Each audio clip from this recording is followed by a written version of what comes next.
Hey guys, welcome back to the channel. This is a story about what if Naruto was in Detective Conan. Before I start, please support for more amazing content, and do consider subscribing to my channel and share this video with your friends. This is written by Engineer Forever and link in description and support writer. Let's start the video. Pain. Pain was the only thing these people, no monsters, allowed him to feel. He was never once granted happiness of any kind.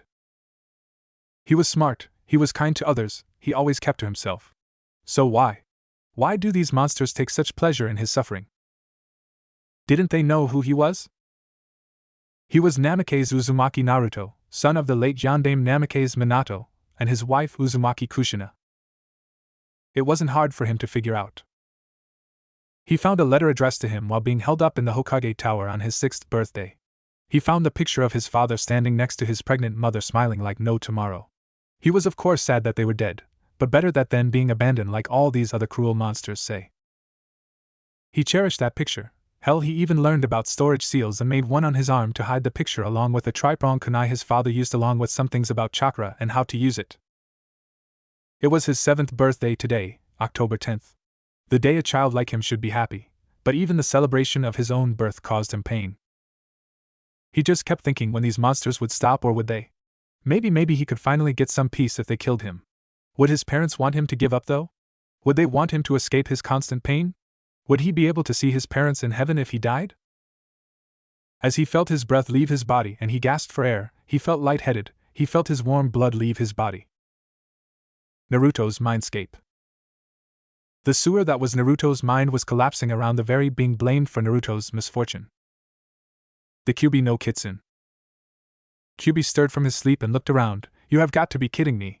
What the hell, you retard mortals? Like some child could ever be me. That is it, screw that senile old sage, I am done dealing with damn mortals. The giant fox gained a vulpine smile. So, you want him gone, you damn monkeys? Well then, you got it. Let's see how you survive without your precious Uzumaki and one of the last Senju to protect you, ha ha, laughed the fox as he did something with his power. Back to Naruto. People stood back from the body of the demon brat as he began to glow, and just as he was just there he vanished. A large explosion followed the boy's disappearance, and killed all that had harmed him that day, and it will forever mark the greatest failure in all of Konoha's history. Tokyo, Japan. Currently, Inspector Mega was walking down the hallway of the local hospital with a very pissed-off look on his face. Following behind him was his good friend Muri Kurogo, a private detective, and a younger female detective on the force, Sato Miwako. Which room? The inspector asked the nurse with a clear edge in his tone, and the nurse gave a shaky finger to the room down the hall in the intensive care unit. The inspector continued walking down the hall as Detective Sato gave the nurse a quick thank you to the nurse, and Muri gave a quick whistle as he had not seen his old friend this angry in a while. The three detectives entered the room to see a young boy with spiky sun-kissed blonde hair, a tan complexion and 6 whisker-like marks adoring his face, tripled on each cheek. The boy, who could be no older than 7, had an IV in his arm, bandages all over his body, and a face mask on to help him breathe. Megur's anger was bubbling to the top as his face turning a deep red as he tried to keep his cool. Miwako just a hand covering her mouth as she wondered who would do such a thing to a child. And Muri, well, as a father, he wanted to wring someone's neck as to who would stoop so low as to harm a child to such a degree where it was unknown if the child would be a vegetable for the rest of his life. Doc, what do you got for me? Megur asked a chilled tone. Well, Inspector, from what we can tell, the boy has an extreme cause of malnourishment, a few broken bones, stab wounds, a large amount of blood loss, and that was just what he has right now. From our physical we can tell he has other injuries just like these at an earlier time in his life, and most of them had healed over without as much as a scar, but the strength of his bones indicates multiple fracture, sprains, and breaks. We had to pump him with sedatives just to get him from flailing around so he wouldn't reopen his wounds. We gave him as much B+ blood as we could to help fix the blood loss, and now we just need to wait and pray the boy makes a recovery, the doctor said as he read off from the chart. Is there an empty room or something I can borrow? The inspector asked in a quiet voice. I'm sorry, Inspector, but all of the rooms are currently filled. A shame, the inspector muttered as he needed to release some of his anger. Will that be all? Asked the doctor. Yes, said the inspector, dismissing the doctor. The doctor and nurses in the rushed out, giving the detectives some time to talk. Sato, what did the officers at the scene find? Nawako cleared her throat and began reading the notes she received from the officers that found the boy. Well, sir, the boy was found beaten horrible at the scene and along with two things, a picture and a strange knife of some kind. Was the knife used on the boy? No, sir, the knife was in perfect condition and had no blood on it. And what's on the picture? It seemed to be what I would believe to be the boy's parents, judging by the similar features the male in the picture shares with the boy and a red-haired woman well into her pregnancy. There was a message written behind it as well, Minato and Kushina happily waiting for their son Naruto to be born. That was all that was on the boy, sir. Thank you. What about the scene? Any evidence of a struggle? No, the boy was most likely dumped at the scene and the beating took place somewhere else. Well, since the kid is out like a light, we can only hope he wakes up soon. Try and see if you can get a bolo on the two in the picture. Maybe the boy was kidnapped. Or abused, muttered Mori. Meguar looked at his friend and remembered some of the cases they did together early in their careers and how some of them were around child abuse cases. It wasn't a pretty sight, that's for sure.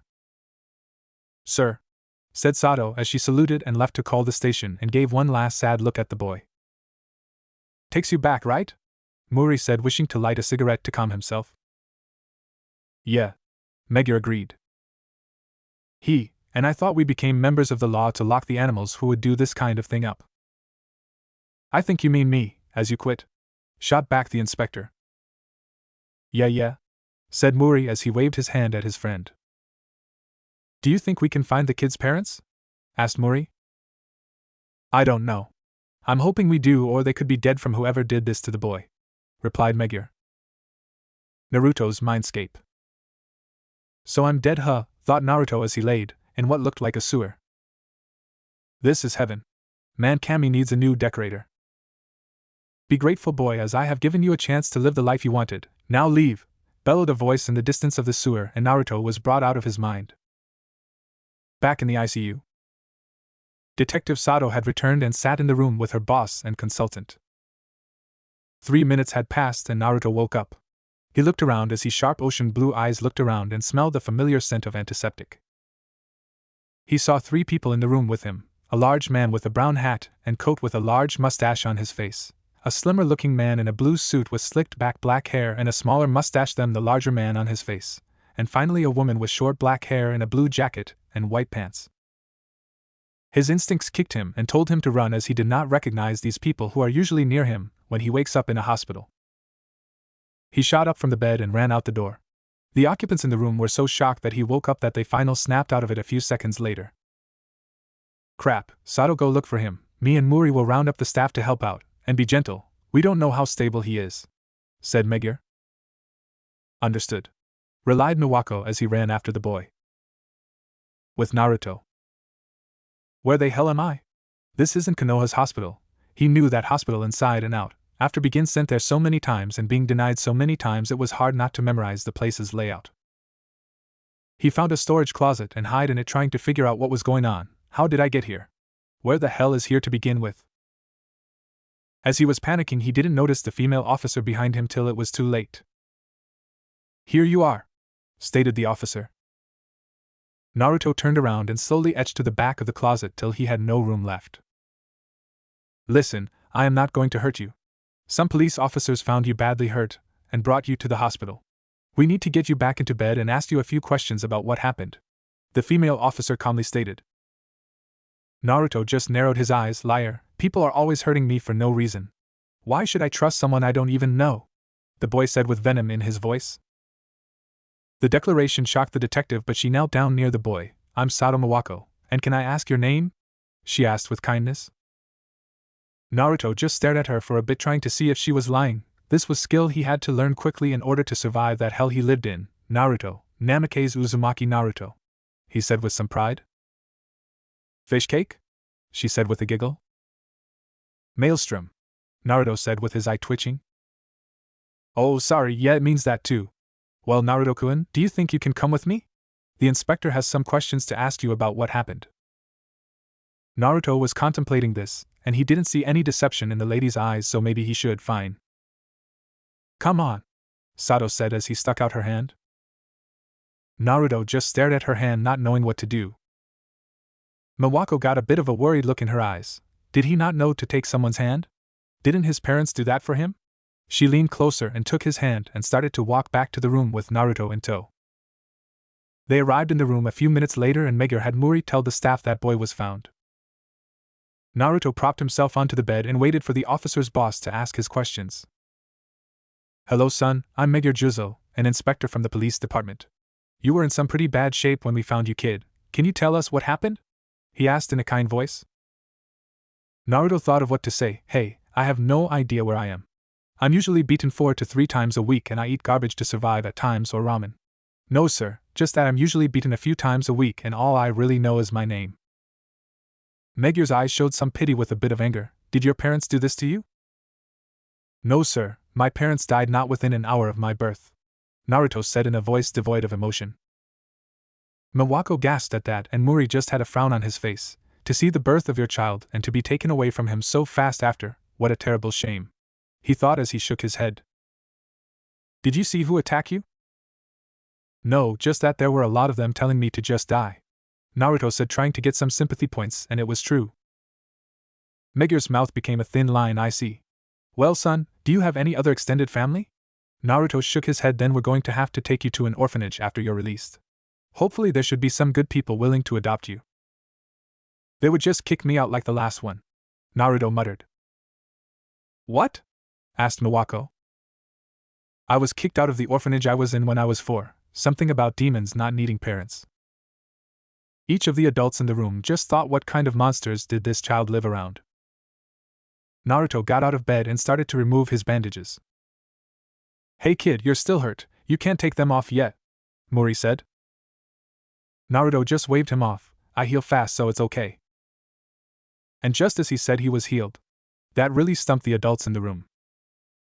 Well, let's just get a doctor to check you out first. It's not that I don't believe you, just better safe than sorry, said Megure. A few minutes later and a few tests and just as Naruto said he was fine. Well, let's getting you to that orphanage son, so you can get some sleep.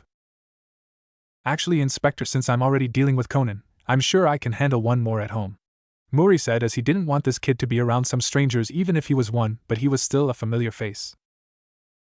Actually, I would like to adopt him, said Miwako in a quiet voice. Eh? You sure, Sato? Asked Megure. Yes, I live alone and I also have a spare room. I actually have always wanted to be a mother, she said with a bit of a blush. She found the boy cute and wished to help him out.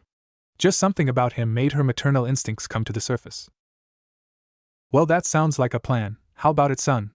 Do you want Detective Sato to adopt you? Asked Megure. Naruto just stared at the woman again. Why did she want to help him? Did she pity him? Or was it something else? Yeah, that sounds great, Naruto said with a smile and not one of his fake ones. Oh, can I get my stuff back? Asked Naruto. The picture? Sure you can. The knife too.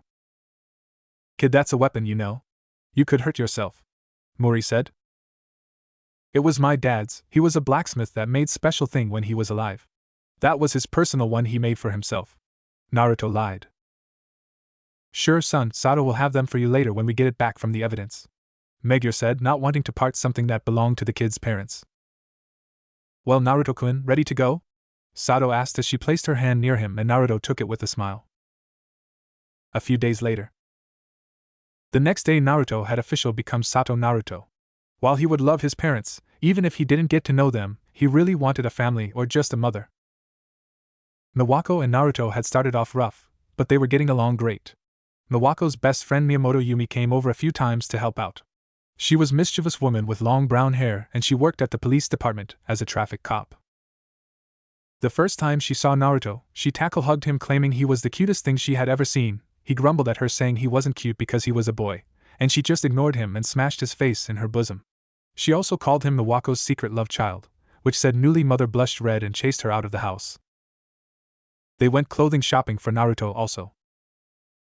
Naruto was now sporting a white t-shirt with red flames licking the sleeves and black shorts with red Snickers. Of course he got some others' cloths, but these were his favorite. Turns out the two both had something majorly in common, they both loved ramen. Naruto had been registered for school at Titan Elementary. Naruto was somewhat nervous as he waited to enter the classroom with his new teacher, Kobayashi Sumiko. Well, everyone, we have another new student joining our class today, so I hope you will make him feel welcomed, said the teacher. Hi, Kobayashi-sensei, said the class. You can come on in, Naruto-kun. Naruto took a breath and opened the door with bored look on his face and entered. He walked up to the front and introduced himself. Sato Naruto, pleased to meet you, he said with a smile, and some of the girls had blushes on their faces. Were they sick?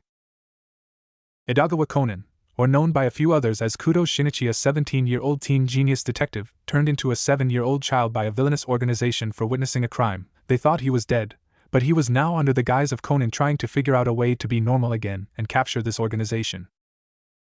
He looked at the boy and tried to remember the name. Sato. Yes, that was that female detective from the police department. He wondered if they were related. Naruto-kun, why don't you sit next to Ayumi-chan? Ayumi-chan, can you raise your hand? Said the female teacher. Hi, sensei, said a girl with short brown hair with a yellow band in it, with a pink shirt and white shorts. Naruto walked up to the girl and gave her a smile. Hi, I'm Naruto, he said, sticking out his hand. The girl giggled with a blush on her face. I'm Yoshida Yumi, she said, shaking his hand. After class ended, most of the girls in class swarmed around Naruto, asking him questions. Ayumi was pushed aside during this interaction. How rude, huffed Ayumi as she wanted to talk to the new kid also. Looks like we have a future playboy in the making, thought Conan with a chuckle as he adjusted his glasses.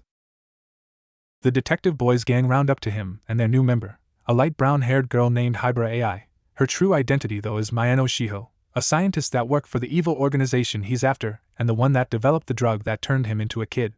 She had taken the drug as well to escape the organization, and now they are working together. So what you think of the new kid?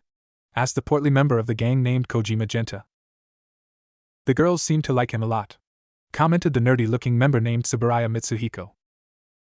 Indeed, muttered AI as she looked at groups swarming the poor boy. His name is Sato. Do you think he's related to Detective Sato?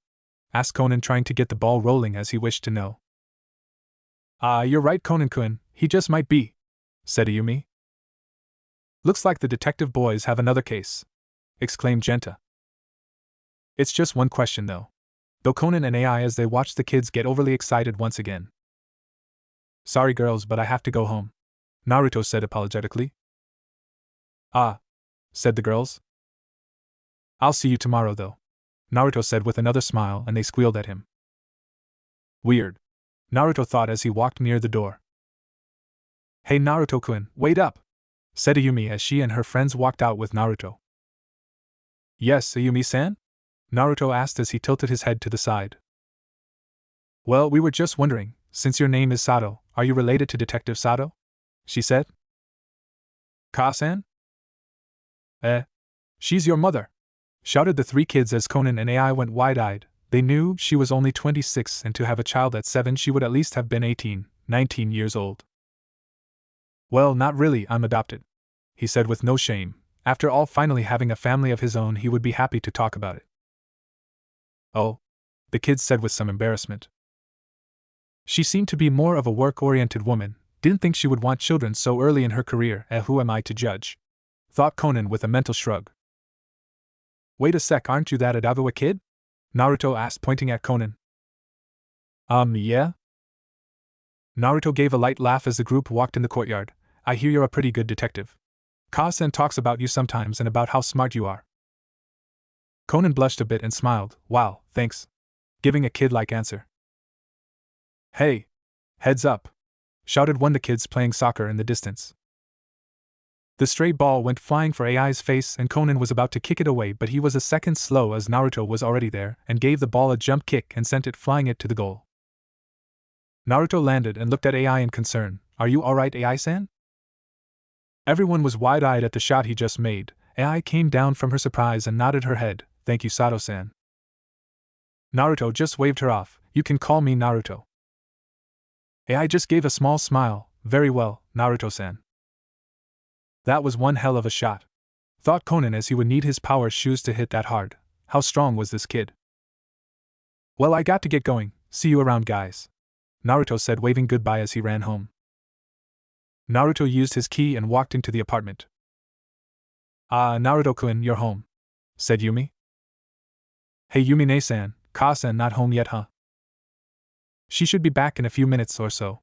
The inspector had her filling out some paperwork, she said with a shudder. Ha, sounds terrible. It is.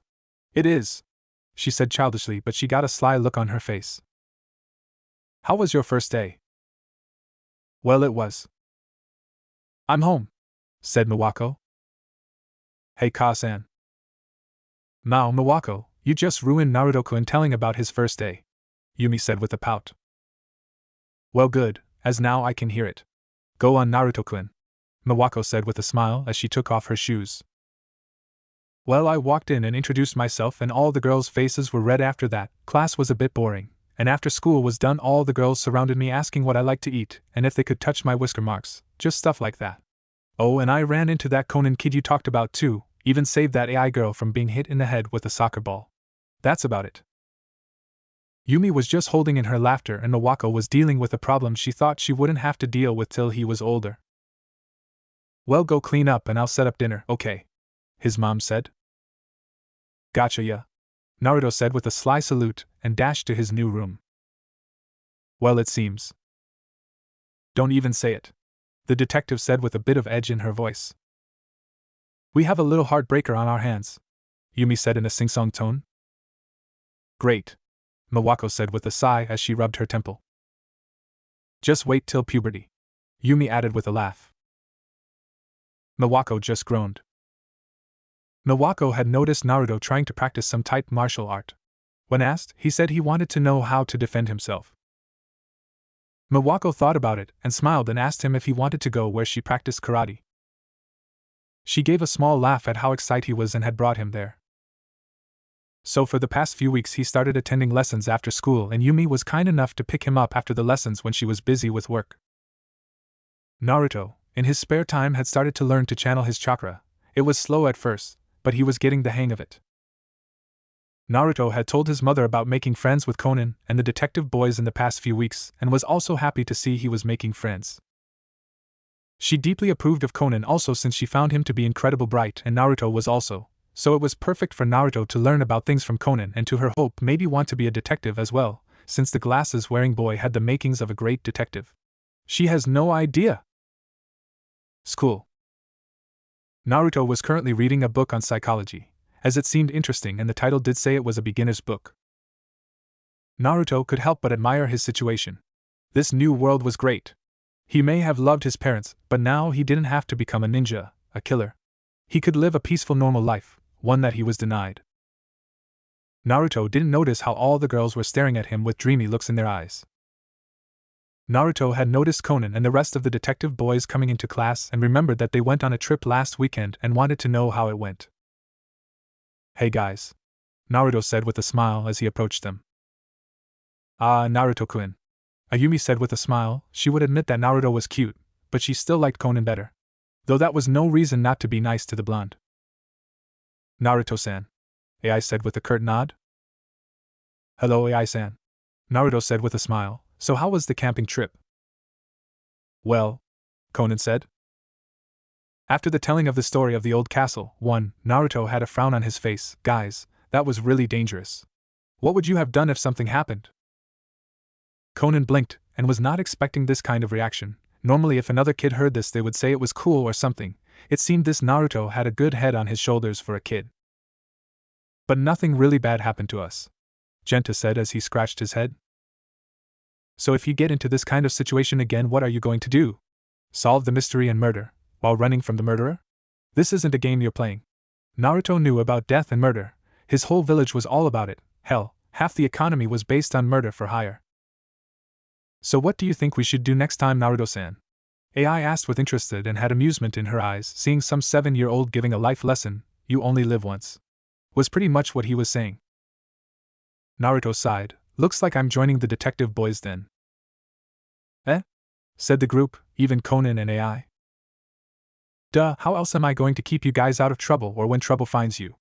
Naruto stated it as a fact, since from what they told him, they get into trouble a lot. Good point, thought the three kids. Maybe having someone with a bit of maturity would stop the others from doing something reckless? Conan thought. Well, more maturity than there already is. AI gave a smile. Sounds fun. Well, why don't we celebrate having our new member with these? Ayumi said while holding up tickets. Eh? Aren't those movie tickets? Asked Genta. Yeah, the professor gave them to Hibara-san saying we should go together, answered Ayumi. Special movie tickets for any time, said an awed Mitsuhiko. So, how about it? Asked Ayumi. Alright, Wednesday is a national holiday. We'll go as the Detective Boys movie group, said Genta. Don't you mean, just the movie appraise group? Joked Mitsuhiko. Ayumi turned in her seat. Conan-kun is coming too, right? She asked. No, I'm busy trailed off Conan trying to get out of it. What do you mean, Conan? Aren't you going? Genta asked. Hibara-san went through all this trouble for these tickets, Mitsuhiko stated. They were free, you know, AI commented as she continued to read her book. Naruto gave a small chuckle at her comment. Both Genta and Mitsuhiko's sweat dropped at that. And anyways, to stick together, all members of the Detective Boys should come, Mitsuhiko continued. Right, otherwise it's no fun, Genta said, nodding. Okay, I'll go. I'll come along, Conan said with his hands in a surrendering manner.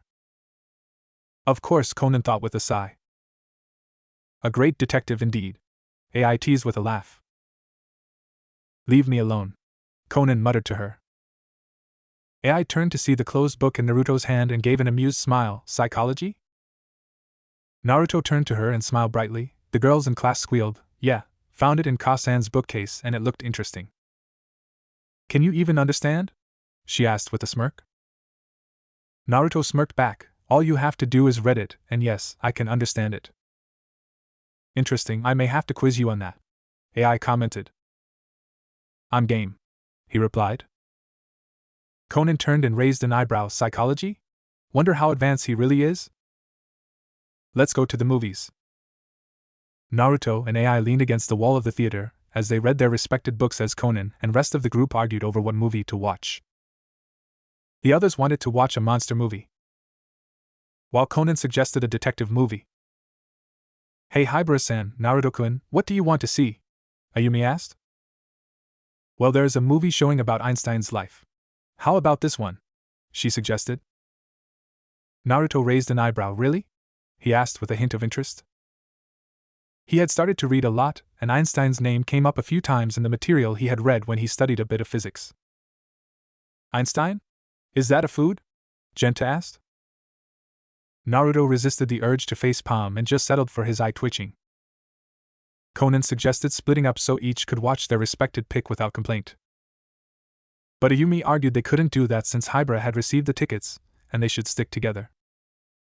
So they decided that the best way to pick a movie would be through an epic rock, paper, scissors battle. Naruto signed as he watched the movie of a giant lizard monster fighting a giant spider. He should have bought that book light he saw coming here. The three other kids were cheering for the lizard monster to win. Look at that, getting excited for winning, Conan said with a sigh. Well, I think it's rather well made. Human sorrow spawned from technology. Doesn't scare you? AI commented. Personally, I'd rather have seen the Einstein movie. At least that one would have been an interesting topic to talk about when we leave, Naruto said as he watched the movie while eating some popcorn. Not much for fun, are we? Conan asked. Naruto shrugged. You view fun your way and I'll view it my way, he shot back. Touché, Conan thought. Naruto, won Conan. A nerdy-looking teen, Ai Toshiyuki, came over and told the others in the group to quiet down. Come to think of it, there aren't many people here, only about 4, Conan commented. Yeah, you're right, and schools are out today too, Genta said. It's because that there've been fights breaking out here. Most parents would advise their kids to stay away from here because of them. So that's why you don't see many or none at all, Naruto stated. My Two-san told me to stay away from here, Ayumi said. Yeah, my Oka-san too, Genta added. Conan started to look around and noticed ladders, ropes, and wires around the place. Naruto saw this and whispered to him, I heard this place is closing down. How do you know that? Conan asked. Naruto shrugged, I'm observant, and you can feel the life of this place fading. Ka-san said that the fights here have been bad for business, and that the selling price went down from them. Naruto replied. Conan raised his eyebrow with interest. The movie had ended and the group walked out of the theater and headed to the refreshment stand. The group was discussing on which part they like, and both Naruto and Conan stated it was SOSO. Well, now that it's over, why don't we play some soccer? Conan suggested. Genta tilted his head. What are you talking about, Conan? We still have 2 more to go. Conan turned around to read the schedule and looked in disbelief. Naruto wanted to silently cry because of having to spend such a beautiful day inside. 5 hours for 3 films, cheap tickets. AI commented with a smirk. Naruto followed the other kids as AI and Conan trailed behind them. The blonde had decided to hang back as the rest of the group got their refreshments, and how the concession stand girl, Tomosato Yuriko, 23, had given them some free popcorn in honor of the theater's final screening, and the elderly man, Muramatsu Akio, 62, that owned the place, introduced himself. So that's why all those ropes and stuff are around. He said. Seems Naruto was right. Conan thought. Sorry for that, the workers are in a hurry, the owner said. Honestly, they could have started tomorrow, Yuriko said with a huff. Don't talk like that. I've allowed this place to stay running long enough. The owner requested this place to stay open till the anniversary of the opening, spoke a thug-looking man with a cigarette hanging in his mouth. Haruta Seiji, 43. Haruta-san, the elderly man said with some disdain. Naruto couldn't help but crinkle his nose at the man. The feeling he gave off just disgusted him. You know, it's rather disappointing there are more people for the theater's final day, Haruta said. Hey there. No smoking. I'm getting tired of this taiko, spoke a well-built man. Furuhashi Minoru, 39. The thug feinted surprise. Oh, my apologizes. He spat his cigarette on the ground and stomped on it and gave a small laugh. I'll remember from this day forth. Oh, that's right, this place will be gone tomorrow. He continued with a laugh and walked away. Oh man, the well-built man said in annoyance. Hey mister, you said you were tired of telling him. Is he here often? Conan asked. Yeah, he comes around here every day. There's fights nearly every time too, he answered. Probably stages them himself so he gets a prize from a dying theater instead of a flourishing one, Naruto commented with disgust. The man looked shocked and nodded. Good guess. The nerdy teen from early was seen walking into a hallway, and he seemed to be taking photos. Apparently the teen has been coming here since his childhood and is like a son to the owner, or so he says. Naruto wasn't really listening as he continued to look in the direction the thug went. Something felt weird, like when his instincts would flare when someone was trying to hurt or kill him. It was just an uncomfortable feeling. It looks like it's time for lunch, the elderly man said. I forgot to get everyone's lunch, the clerk girl said in shock. The elderly man waved it off. It's all right. I'll go get it. No, manager, you stay with the theater today, said Yuriko. Yuri-chan, why don't you go after the next movie? I don't think there's going to be any more customers today. If you say so, Yuriko said in a sad tone. Oh, it's time to start. Right, bring some tea for me, Minoru said as he waved her off. Right, but you're paying extra, Yuriko teased. Don't worry, he replied as he walked to the projection room. The detective boys walked back into the theater waiting for the second film to start. Naruto and Conan watched the thug from earlier harass a couple watching the movie with disdain. I called it, Naruto whispered to him, and Conan nodded. Mitsuhiko was complaining that it was getting colder in the theater, while Genta joked he was scared. Naruto noticed how Ayumi fell asleep and laid on Conan's shoulder. Conan turned to Hibara. Hibara, Ayumi fell asleep on me and I need to use the bathroom. Can you switch seats? He whispered to her, but didn't get to finish as he saw her lean on Naruto's shoulder. Both Naruto and Conan looked at each other as Naruto had an amused smile, but Conan looked like he was going to blow.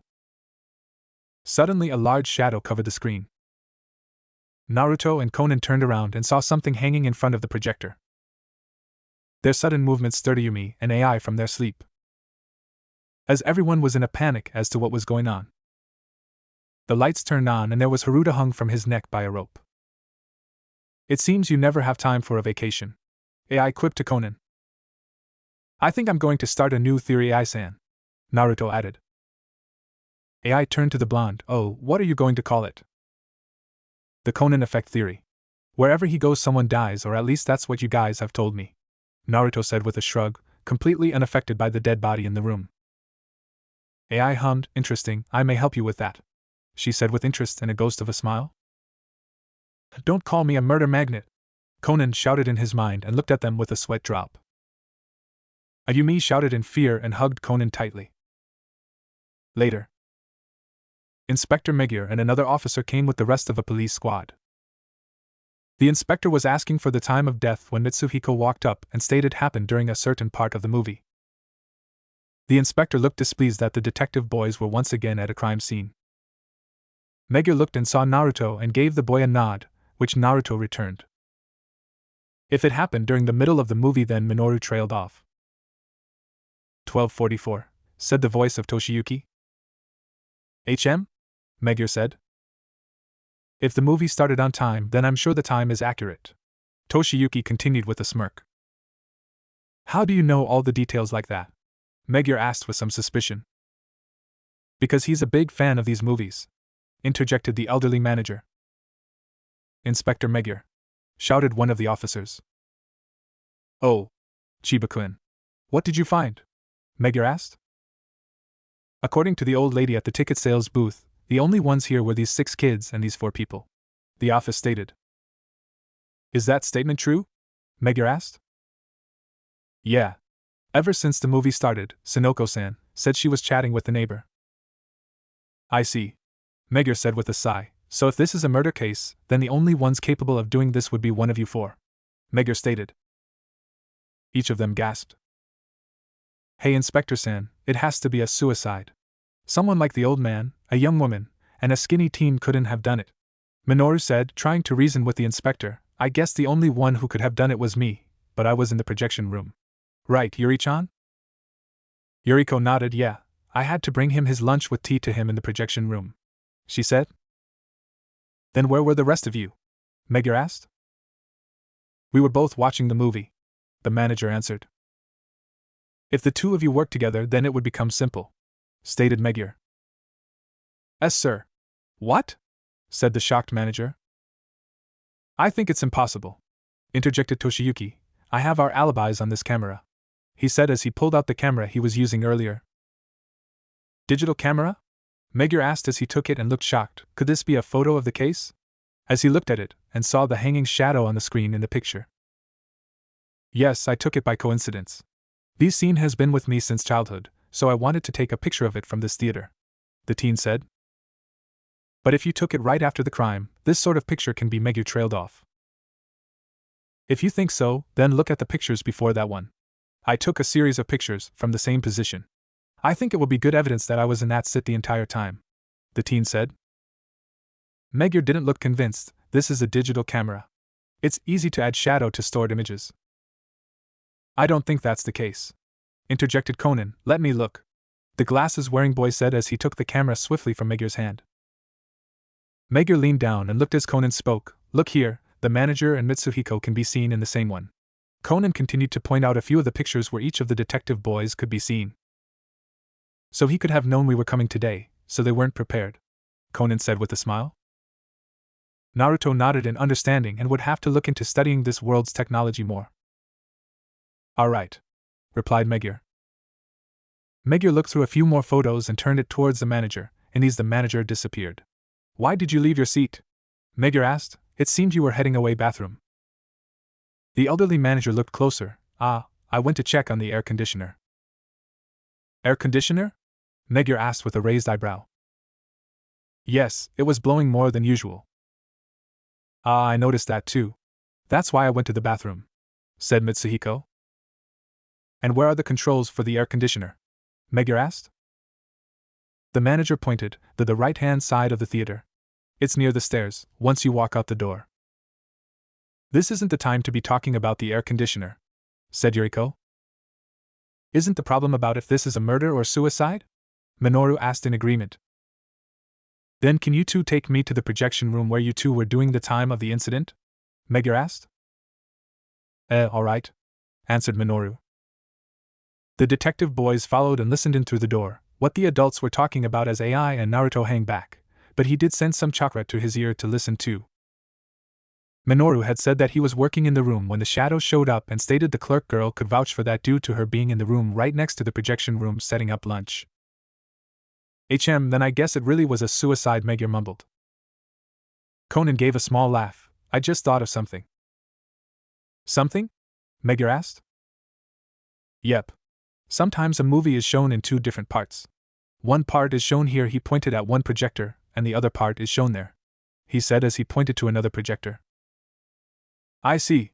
This way the first part runs seamlessly, and when the second transits the body is there. That means the body could be prepared beforehand, Megure said in understanding. Really, that's interesting, Conan said. That's an incredible idea, boy. Some movie theaters use this method. But if it was transited, there would be a cut in the film. Minoru commented, Inspector-san, you can check yourself, no such cut exists in this film, he said to Megure. Anyway, boy. After I came back with lunch, only one projector was running, Yuriko said to Conan. Is that so? Conan said. When did you come back? Megure asked. Well, I remember it was about 5 minutes before the commotion began, so I guess 12:4, Yuriko said. The detective boys looked around the room and commented that it was really dirty, and Minoru said since it was the last day he didn't feel like cleaning. Anyway, the police will need that film roll, Megure said. Alright, go ahead, Minoru said with a nod. As everyone shuffled out the room, Mitsuhiko ran out first and stood near the door. As the adults walked away, Mitsuhiko spoke up. I saw it. The adults turned around and Conan asked him, What did you see, Mitsuhiko? That lady? She was right outside the women's bathroom looking in the mirror, as he pointed at the clerk girl. What did you say? Asked a confused Megure. Hey, when was that? Conan asked. It was right before the shadow appeared, he answered. Is that right? That means, after taking the lunch upstairs, you weren't in the break room the entire time, Megure said to the girl. And my contacts, she said nervously. Your contacts? One of my contact lenses was falling out, so I ran to the bathroom to fix it. It didn't take longer than a minute, so I didn't mention it. Megure hummed and turned to Minoru. Did you know anything about this? No, I was in the projection room. Don't worry about that. When the shadow appeared, she was with me. Both Conan and Naruto narrowed their eyes to this. Inspector, Officer Takagi said, running up to his superior. The deceased Haruta owed a large sum of money. Even if he sold this place, he wouldn't have been able to cover his debts. His neighbors have said that he already used the money in his savings account. I see. The possibility of suicide is more likely, Megure said as he rubbed his chin. That's rather troublesome. Why commit suicide and cause more trouble? Yuriko asked. Hey! The elderly man whispered harshly to her. Naruto knew the look of suicide and the actions of one who would try it, and to him that man didn't seem the type to do it. Mitsuhiko and Genta said they were going outside to get some fresh air, and Conan walked off saying he had to go to the bathroom, Ayumi as well. Naruto had a frown on his face as he tried to think. Ai walked up to him and poked his forehead. What are you thinking about? She asked. Something doesn't feel right. My gut is telling me that this was murder and not a suicide, the blonde replied. Why is that? She asked. He didn't look like the suicide type, Naruto said as he tried to think more into it. Ai shrugged. I'm going to go look for Conan. Naruto nodded. A few minutes later, Naruto saw Conan running and he followed. What did you find out? Naruto asked as he kept pace with Conan. The screen, was all Conan said. They each ran into the theater, and Conan jumped over the seat where Haruto was sitting. Naruto looked and saw a few cigarette butts on the ground. Conan took out a handkerchief and picked an unfinished cigarette up. Naruto turned and saw a footprint on the seat in front of Haruto's. And Conan saw it too. You got a look in your eye that says you know something, Conan. Spill, Naruto said. Conan smirked at Naruto. What do you think so far? He asked. Naruto frowned. My gut says that it was murder, and it had something to do with the theater lighting. But that's all I got so far. Pretty good for a kid, Conan thought in shock. Go meet up with Hibara and the others, Conan said. Naruto shook his head. No can do, can't let you have all the fun specs, he said with a grin. Specs? Conan asked with his head tilted. Yeah, I thought it would be a good nickname for you, Naruto said with a shrug. Conan's sweat dropped. Anything more original? Nope, he said as he walked with him. Naruto leaned against a wall as Conan talked to a large bald man with a mustache and glasses. From what he learned, his name was Professor Agasa. Conan stared to whisper to the professor when the rest of the detective boys were leaning in to listen. Ayumi put her hands to her hips again. It's always Conan-kun who knows everything, and you even got Naruto-kun in on it too. How selfish, Genta said. His friends will leave him, Mitsuhiko said. You figured out something? Ai asked as she leaned against the same wall as Naruto. Bits and pieces, but Specs seems to have gotten it, Naruto replied. Specs? She asked with confusion. His new and probably forever nickname from me, Naruto said with a grin as he heard Conan trying to appease the rest of the group by saying they could help too. Ai's face twitched a bit till she started to giggle. Oh, that is great. I know, and it suits him too, Naruto added with a snicker. In the theater. The inspector was about to rule it a suicide, when suddenly the lights went out. Everyone in the theater turned to a knocking sound and saw Agasa in the projection room. Agasa-san, Megure said in shock. Wait, what are you doing up there? Asked Yuriko. You ask what I'm doing? I am repeating the trick the murderer has conspired today, Agasa answered. Trick? Exactly. The murderer used the screening's darkness to kill Haruto-san, and then used the projection room as an alibi. Furuhashi-san, the trick is by you, Agasa said, but it was really Conan using his voice-changing bowtie. That shocked everybody. Wait a second, Aji-san. When the shadow appeared, I was with Furuhashi-san in the projection room. You weren't even here, how would you know? Yuriko stated.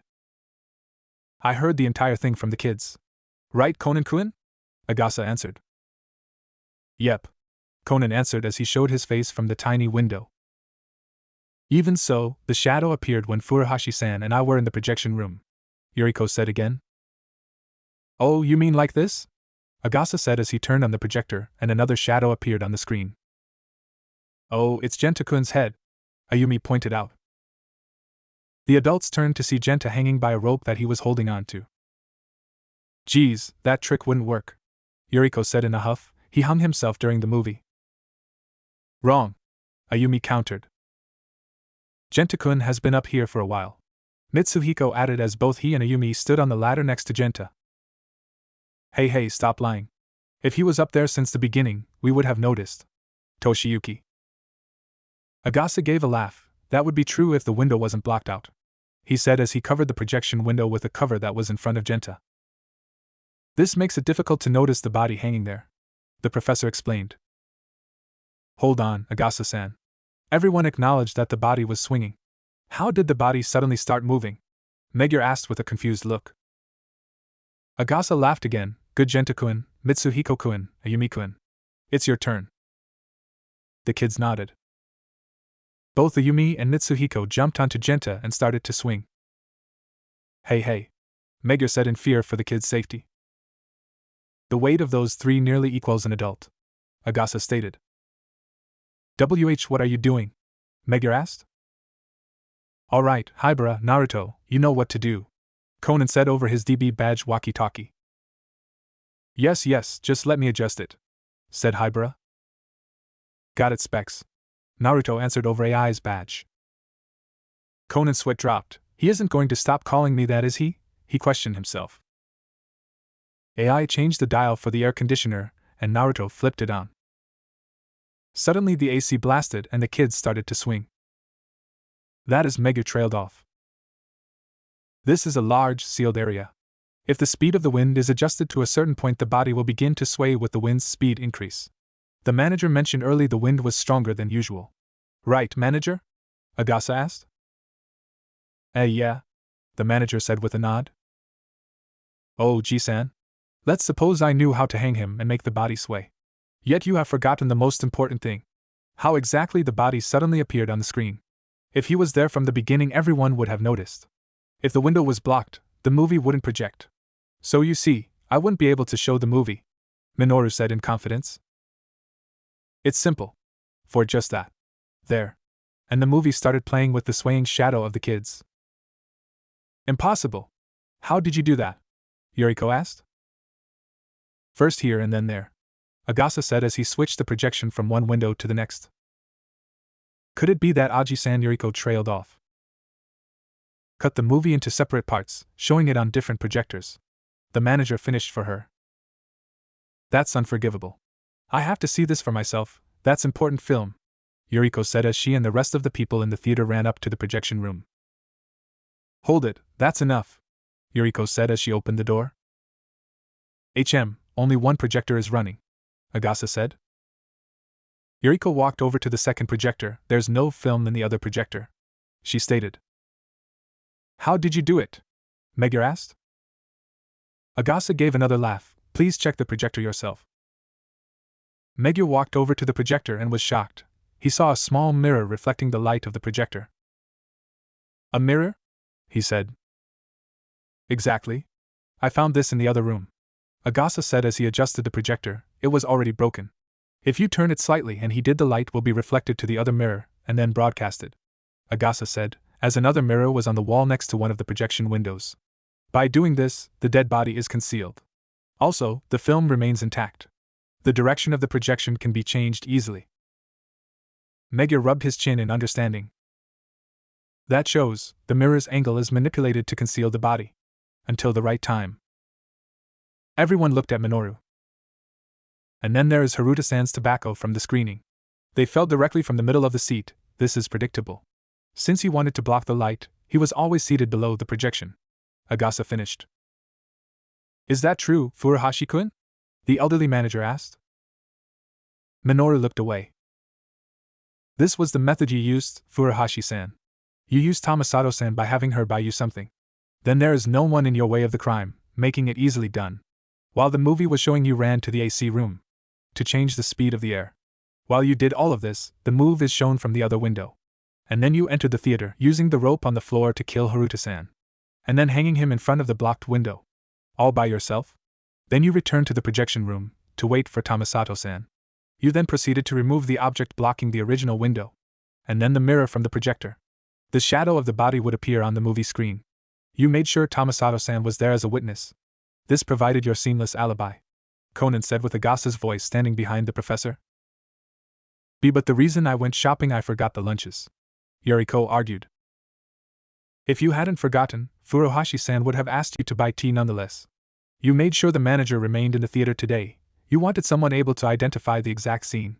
He made sure no one suspected the manager, so he used this method. But this is just guessing, Yuriko continued to argue. Then you may be interested in Ide-san's digital camera. Look at the image of the dead body. Toshiyuki looked at his camera and was shocked. It's out of focus. Exactly. A side effect of the trick. When the mirror was removed, the distance between the projector and the screen was changed, causing the blur effect. Then, the projector competes with the lens to focus the image. It takes time to recover from the effect. After its change becomes blurred. In that instant, Furuhashi-san, before the lights are off, the focus is usually affixed. But it's difficult to focus on moving objects, Megure said as he looked at the camera. Even if it is a moving image, the screen doesn't blur. Even if the image keeps moving, the screen does not blur. The seats are clearly visible, Agasa said as Megure looked at the camera some more. Alright, when the shadow appeared, I touched the projector. At that time, the shadow offset a bit, Yuriko said. Why did you go to the bathroom for your contacts? Agasa asked the girl, who looked shocked. Even after you brought back the lunches and started to boil the water for the tea.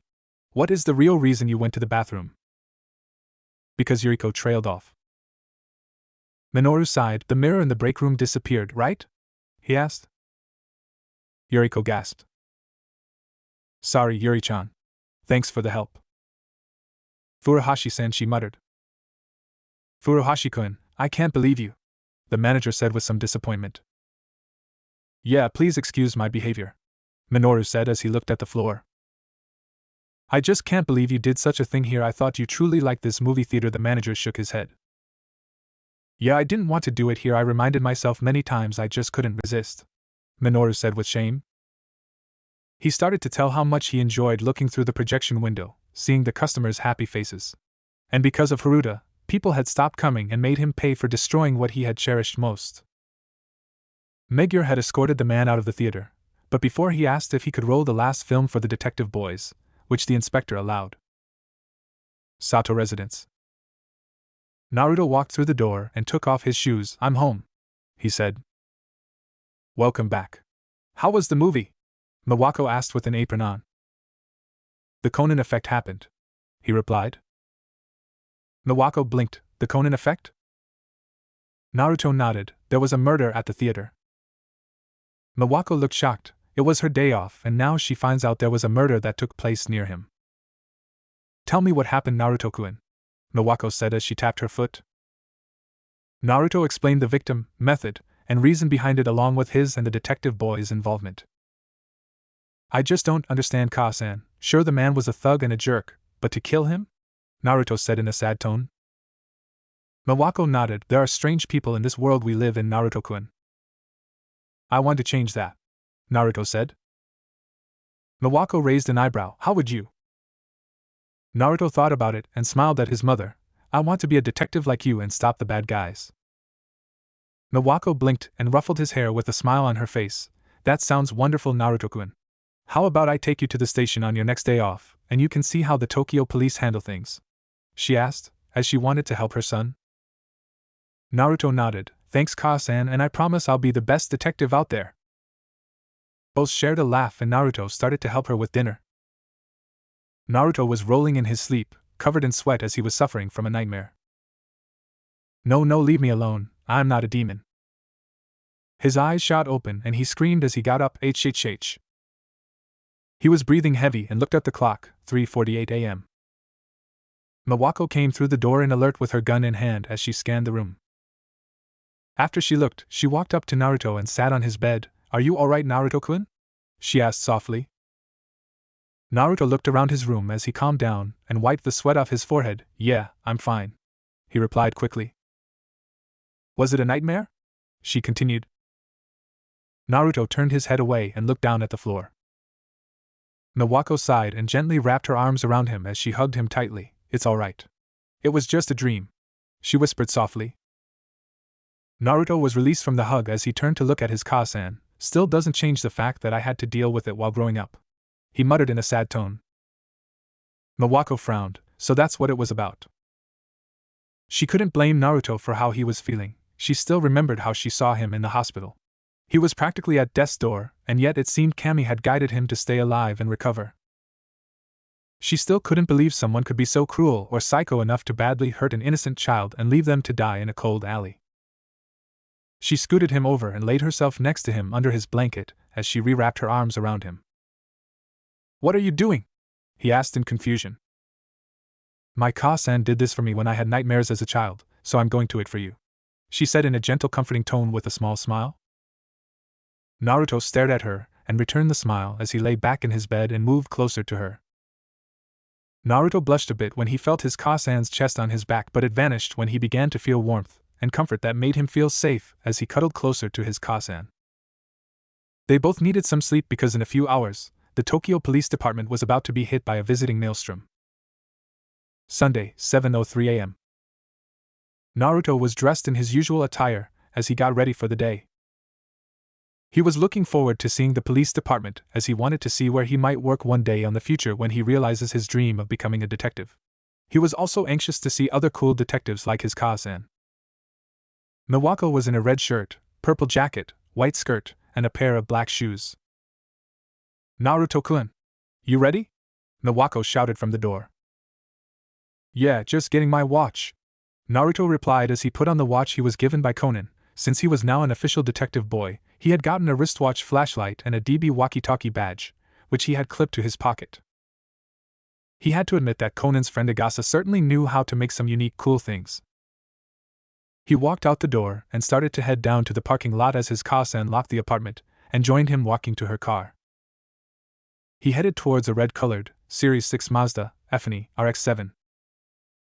Naruto really didn't know much about cars, but he definitely knew that his Kasan had a cool one, and red was a color close to orange, which made it cooler in his opinion. He sat in the passenger seat while his Kasan drove to police HQ, and he eagerly waited to see the place she worked in. Eventually they arrived as Naruto saw the building they were heading towards, as he awed at the size of it.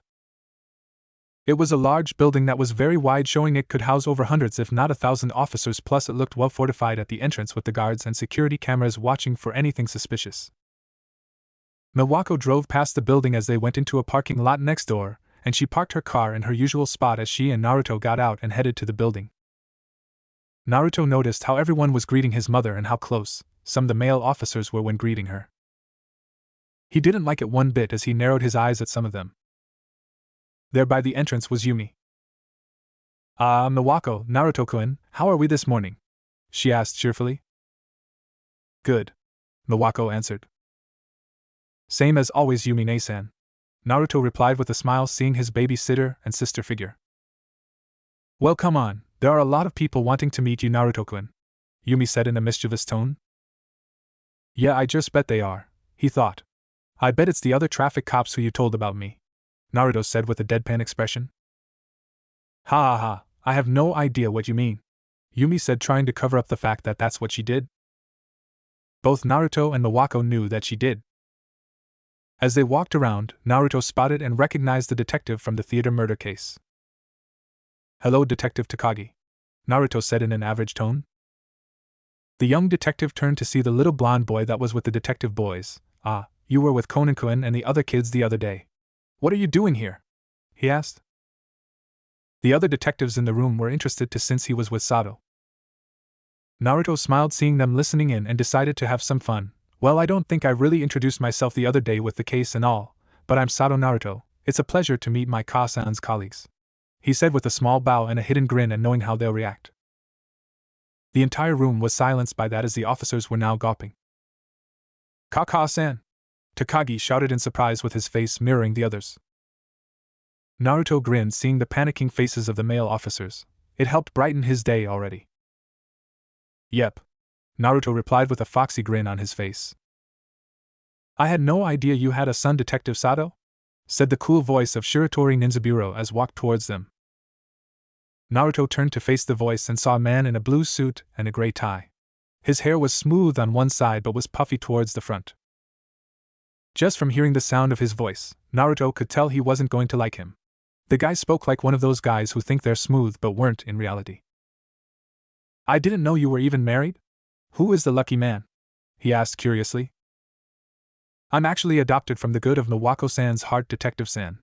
I already see her as my mother," Naruto said in a kind tone as he looked at Miwako as he said, and Miwako looked back with a smile as she was happy to hear Naruto thought of her as his mother, even if she wasn't by blood. Naruto let out a small chuckle seeing the relief on their faces. Oh, he was going to have fun with all of them if they even thought they had a chance to get together with his Kasan. He clearly saw that they seemed to have crushes on his Kasan, and it's now up to him to do his new job. To destroy their hopes of being with his Kasan and to install fear from what he'll do to them should they try and move in on her while he's around. "That is indeed kind of her, Naruto-kun, as expected of the beautiful Detective Sato," he said with a flirtatious smile that began to annoy Naruto. "Well, now that all the commotion is over, let's take that turn, Naruto-kun," Miwako said, wondering what the big deal was that she adopted Naruto. Naruto nodded and walked with Sato as she took him to her desk to see where she worked. Naruto sat on her chair as he saw a pile of paper files. He noticed one on the top and took it to open, and he read the name and saw it was his. "Kasan," he muttered in a low tone. He knew that they would never find the ones who hurt him and left him for dead, but he still, though it was very nice of her to try. Miwako walked over and saw the file he was looking at. She frowned as she quietly took it and placed on the pile again. "There weren't much leads in finding your attacker, but I'm still looking into it," Miwako said in a quiet tone as she was still determined to bring the one who hurt Naruto to justice. Naruto flashed her a small smile. "You don't have to do this, you know. It's been weeks and there aren't any real leads to it, Kasan, so don't beat yourself up looking into it," he replied as he hoped his Kasan would stop her endless pursuit towards a person he knows she'll never be able to find.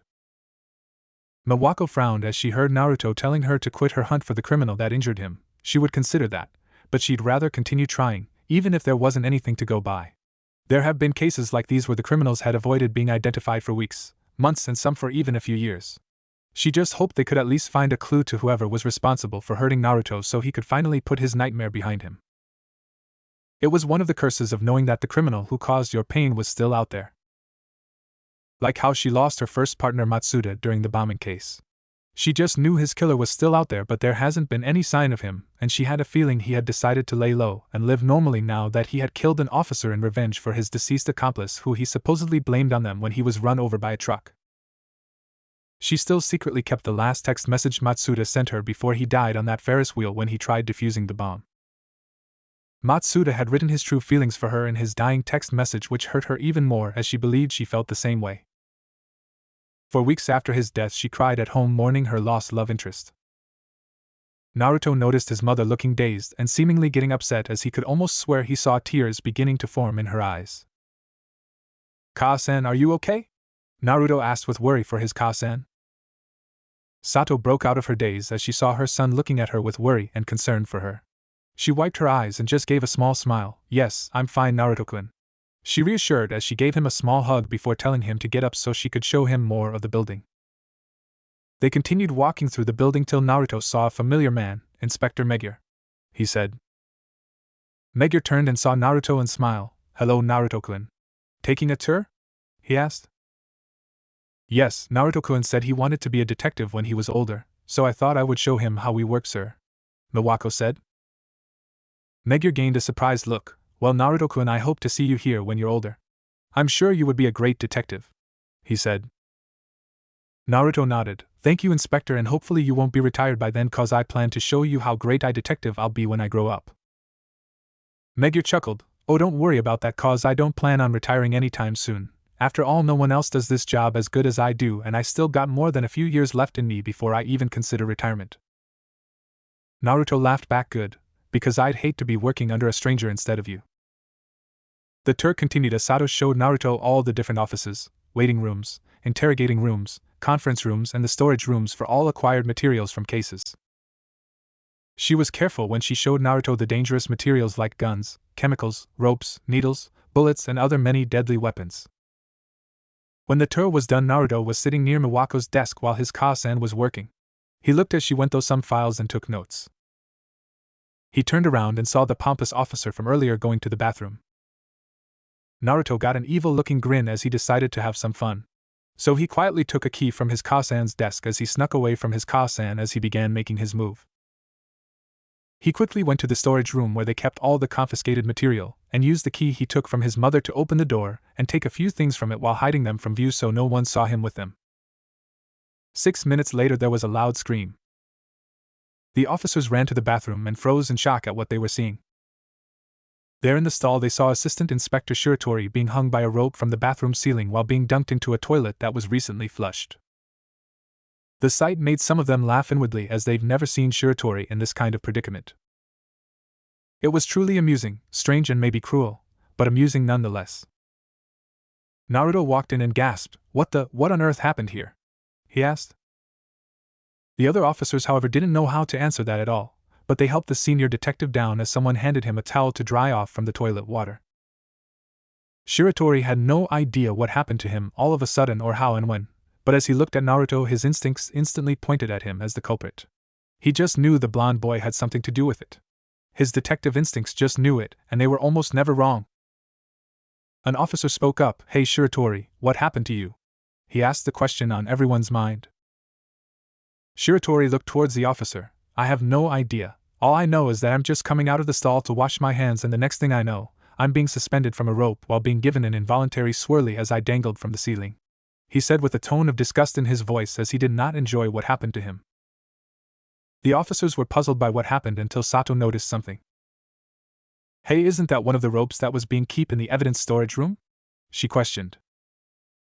Shiratori raised his eyebrows in surprise as he looked at the rope closely, and saw that she was right as he looked at the noticeable scratch and blood marks on it.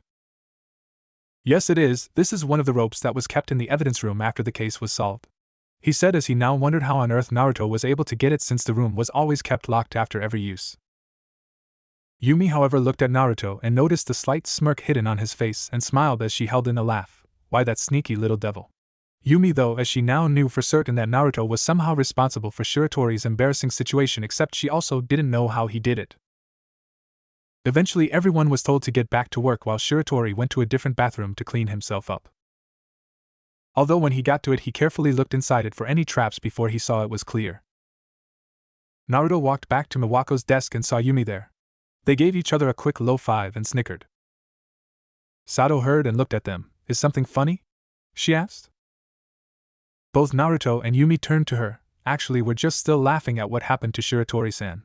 You have to admit, Ka-san, that it was pretty funny seeing him hang over a toilet like a bag of dirty laundry over a washing machine, Naruto said in a strange metaphor he made up. Yumi just laughed more as she heard Naruto's metaphor, since she knew he meant Shiratori was the dirty laundry, and the toilet was the washer he though needed to wash him.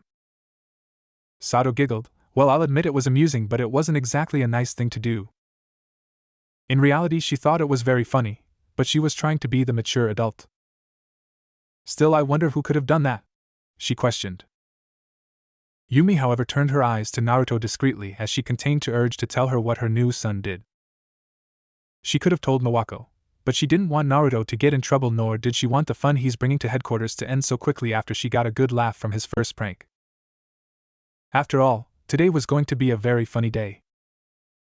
Takagi carefully walked to his car as he looked around in all directions for anything that stood out, as his shift had finally ended, much to his relief. Today was, by far, the craziest, weirdest and frightening day in the Tokyo Police Department in possibly all of its history. The prank that had happened to Shiratori was beyond funny in his opinion. But the multitude of pranks that happened afterwards was a completely different story that now had him tensed and feeling slightly paranoid. Pranks ranging from itching powder being sprayed on the replacement cloths in the locker rooms, to people having their butts glued to their chairs had happened, and that was just the top of the barrel. These pranks kept happening all day, and they seemed to be targeted to officers who only had one thing in common: they all held affection to the one and only Miss Sato Miwako. After the first few pranks, the officers knew it was Sato's new son Naruto that did it, but they just couldn't catch him in the act. Every single time they thought they had him, he was either near Miwako or the traffic officer Yumi. Some of them even secretly examined the used material for fingerprints or DNA, but they couldn't find anything to connect Naruto as the culprit. It also didn't help that Yumi seemed to know it was him, but said nothing for her own amusement, and the young blonde's mother was oblivious to his actions while Naruto continued behaving around her like a well-mannered boy. Truly, the boy knew how to please his mother with his act. Takagi was still a bit skeptical in believing Naruto was behind it, since he thought he was just a kid, but he couldn't deny that it was peculiar how these pranks started when Naruto came to visit. Although he was one of the main guys who questioned how it was possible for a child to get the drop on all of them without being caught in the act, was what truly baffled him and all of them. They wanted to tell Sato how they knew Naruto was the one behind the pranks, but without any proof they knew Sato would get angry at them for accusing her son and having nothing to prove it, which would make them look like the bad guys. Shiratori even said Naruto's mischief and deception was starting to remind him of the legend of the god Loki from Norse mythology, who was known as the greatest trickster of all time. As Takagi slowly crept to his car and put the key in, he twisted it and quickly opened the door to get in, but something sprung out from his car and nailed him right in the jewels. It seemed to be a softball that was set up by a slingshot to fire at him as soon as he opened the door. He gave a silent scream while having a pained expression on his face as he clutched his private area and fell to his knees and fell face first in the driver's seat that just so happened to have a pie there for his face to land in. He also noted that it was apple-flavored before he continued to lay there moaning in pain. The legend of the Loki of Tokyo had officially been born that very day, and all officers knew that when Naruto comes to visit them in HQ that none of them were safe from him. With Naruto and Yumi. Don't you think that was a bit much, Naruto-kun? Yumi asked. Honestly, she liked Takagi, but Naruto seemed to be punishing all of Miwako's admirers today, and in quite a few inventive ways as well, while making sure none of them can be proven to have come from him. She still found it absolutely hilarious, though. Naruto shrugged. Hey, I used a softball instead of a baseball, besides he'll be fine. It's nothing that an ice pack and a day of laying still can't help with. I just wanted to install some fear in them and let them know that my Ka-san's not available on the dating market, and even if she was, I'm not going to make it easy for them, he said with a grin as he enjoyed his day of touring, meeting new people and showing those morons how he won't let them try and ask his Ka-san out. Naruto was glad he learned about how people could be tracked by fingerprints, locks of hair, blood stain or piece of skin, otherwise he would have been proven to be the culprit. Luckily, he used gloves when he took the tools and washed his hands and gloves to avoid leaving skin traces. Yumi laughed and ruffled Naruto's golden locks, much to his dismay. "Easy there, Loki, no need to go so far yet," she said, grinning, as she knew things were going to be interesting each time Naruto came to visit and was around. Naruto looked confused. "Loki? Who's that?" Yumi giggled at Naruto's cluelessness. It was always so cute how he was oblivious or clueless to some things.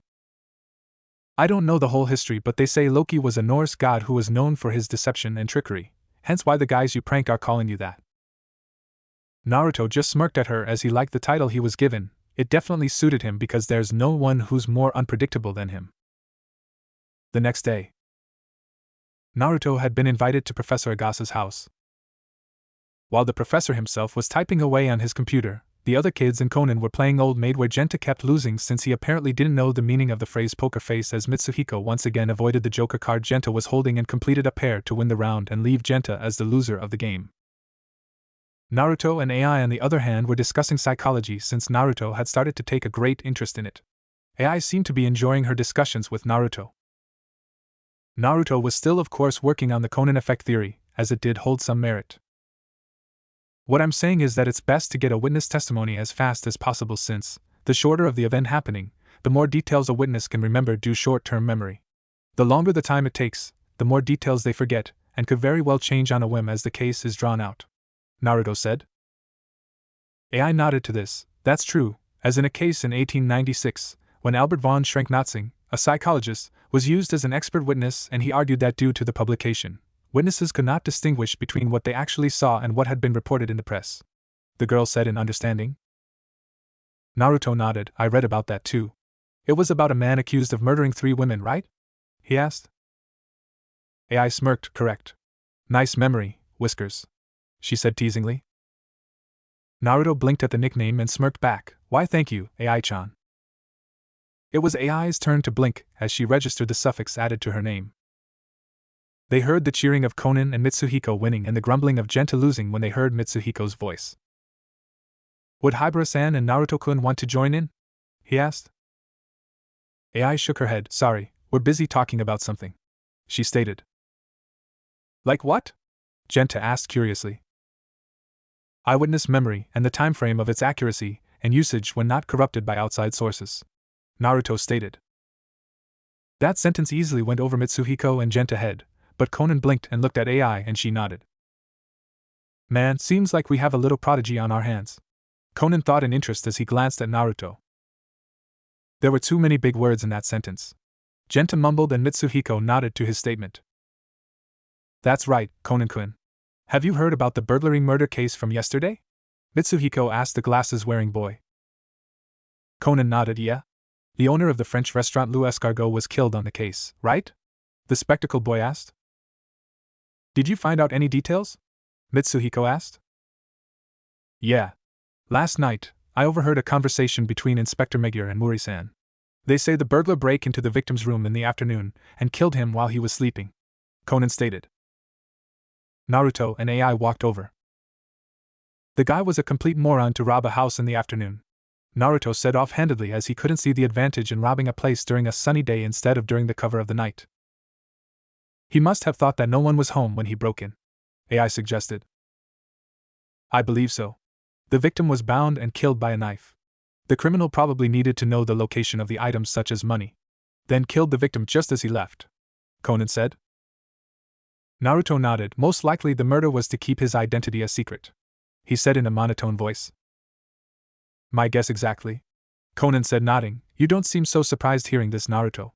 Can I assume you heard this from your Ka-san?" he asked with interest. Naruto grinned at Conan. "Yep, and unlike you, I didn't have to eavesdrop to get that information," he said in a teasing tone, which Conan gave a light glare at.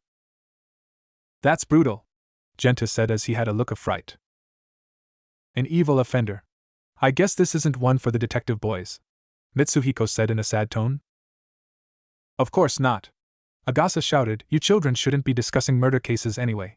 You should talk about children's things, like dreams," he said. "Ka-san is a detective, Professor Agasa, so it isn't really all that big of a deal for me. My dream is being a detective too," Naruto said cheekily.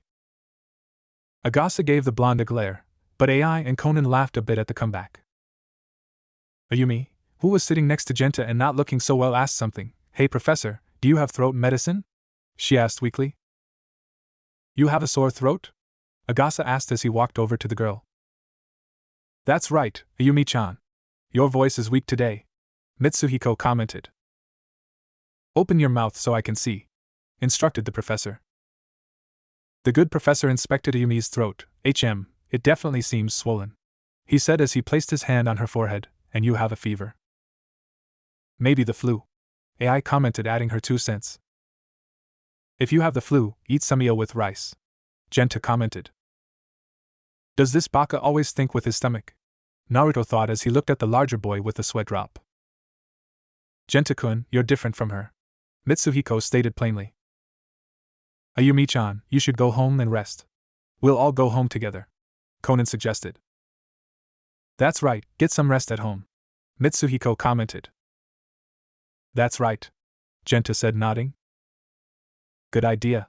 Wait here while I get the car, Agasa said as he went to get his keys. The next day, Titan Elementary School. Before we start today's lesson, I just received a call from Ayumi-chan's mother. Ayumi-chan is sick and can't come today, the teacher announced. I knew it, Mitsuhiko whispered in worry. Why didn't she have her eel with rice? Genta muttered. I'm not that surprised, Naruto muttered as he sat alone at his desk. She really did look sick yesterday, Conan said under his breath. AI, sitting next to him, gained a sly look. Hey, worried? She asked in a teasing tone. Of course, Conan argued. Hard to believe your compassion, AI commented offhandedly. Shut up, Conan muttered. After class. As the class ended, Naruto was once again surrounded by the girls in class. Naruto-kun, can I walk to music class with you? A brown-haired girl in braids asked. No, he's going to walk me to class, another girl with black hair wearing a hair clip argued. Why would he do that when he can walk me to class? Another girl with dark brown hair and a ponytail exclaimed. Sorry, but I'm going with the detective boys, Naruto said as he navigated around them. Mao, Hibara-san and Ayumi-chan are so lucky to have Naruto-kun around them, one of the girls complained, as they found out that the blonde they admired joined the detective kids group. I know, the others said in agreement with a tone of sadness as they all left. Hey, let's all visit Ayumi at her house today when school ends, Genta said as Naruto walked to the group. Yes. She would be very happy, Mitsuhiko exclaimed. Will she really? AI questioned. He exclaimed. Girls hate to be seen when they don't look their cutest, especially by boys they like, she said as she looked at Conan, who in turn sent her a look. I'm joking. Elementary school girls probably wouldn't care, AI stated offhandedly. But AI-chan always looks cute, Naruto said, as he could not, even for all of his intelligence, think of the consequences of that statement. The group looked at him with raised eyebrows. AI blinked at him, while Conan grinned at AI. She sent a glare at the bow-tie boy that clearly said, say nothing. Naruto's fangirls had sadly heard this and glared at AI with hate for getting the blonde of their affection's attention. Suddenly a melody started to play. Conan blinked and took out his DB walkie-talkie as it seemed to be playing a melody. The rest of the group listened in. It must be Ayumi-chan. She's playing that keyboard she has, Mitsuhiko exclaimed. Ayumi-chan? Conan asked through the radio. Today is the 5th, 1:03 a.m., a mechanical voice said. HM? Conan thought as he looked at his watch. Today is the 5th, 1:03 a.m., a mechanical voice said again. It's the Yaiba clock, Genta said with excitement. That's right. It's a masked Yaiba clock. Professor Agasa bought them for everyone, Mitsuhiko said. Just push the button on the head, and it states the date and time, Genta explained. Then why is Ayumi-chan not talking to us? Mitsuhiko asked. He hadn't heard a sound from Ayumi. Duh, remember her throat was sore, so she must have trouble talking, Naruto said. Hello, Ayumi-chan? Ayumi-chan, can you not speak right now? Conan asked through the radio. Tap the badge once for yes and twice for no, he suggested. They heard one tap. Great, she means yes, Mitsuhiko said. I guess she really can't talk, Genta said. I think she's bored right now and just wanted to hear us, Mitsuhiko stated. Yeah, maybe I should sing to her, Genta suggested. Just a minute, Conan said as he started to gain a serious look. Eh? Genta and Mitsuhiko said. Something's wrong, Conan said. Just now the clock was 5 minutes late. Plus it's not the 5th today. Then Mitsuhiko trailed off. Maybe there's something wrong with Ayumi-chan that she wants us to know, Conan said, nodding. Ayumi-chan, is something wrong there? He asked.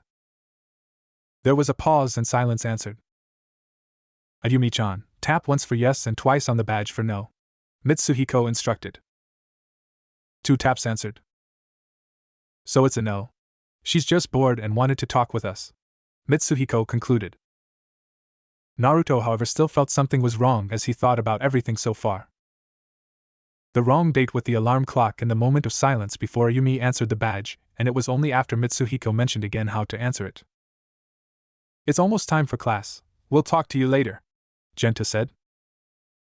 1 tap was heard. There was too long of a pause. Something's not right, Naruto thought. The bell for the next class rung and Genta and Mitsuhiko rushed out for music class. AI saw Naruto's concerned look and commented, Is something wrong, Whiskers? Naruto nodded. I have that feeling again, like back in the theater, he said. Feeling? Conan asked in confusion. Whiskers here had a gut feeling of sorts during the theater case and felt it wasn't a suicide, AI said, shrugging. And what are you feeling now, Naruto? Conan asked with interest as they walked to music class. The pause between Ayumi-san's answer and only after Mitsuhiko saying how to answer is what's making me feel uneasy about this, Naruto said as he sat in at his desk. Conan nodded to this as he had an uneasy feeling about it also. The music teacher started to speak. As I'm sure most of you know, there will be a music concert contest in school next month. I really think Group B should play the piano. But we have to decide on the song today. Does anyone have any suggestion? She asked, and all the kids raised their hands. Are you worried about Ayumi-chan? AI asked Conan, seeing his look. Yeah, he answered. So am I.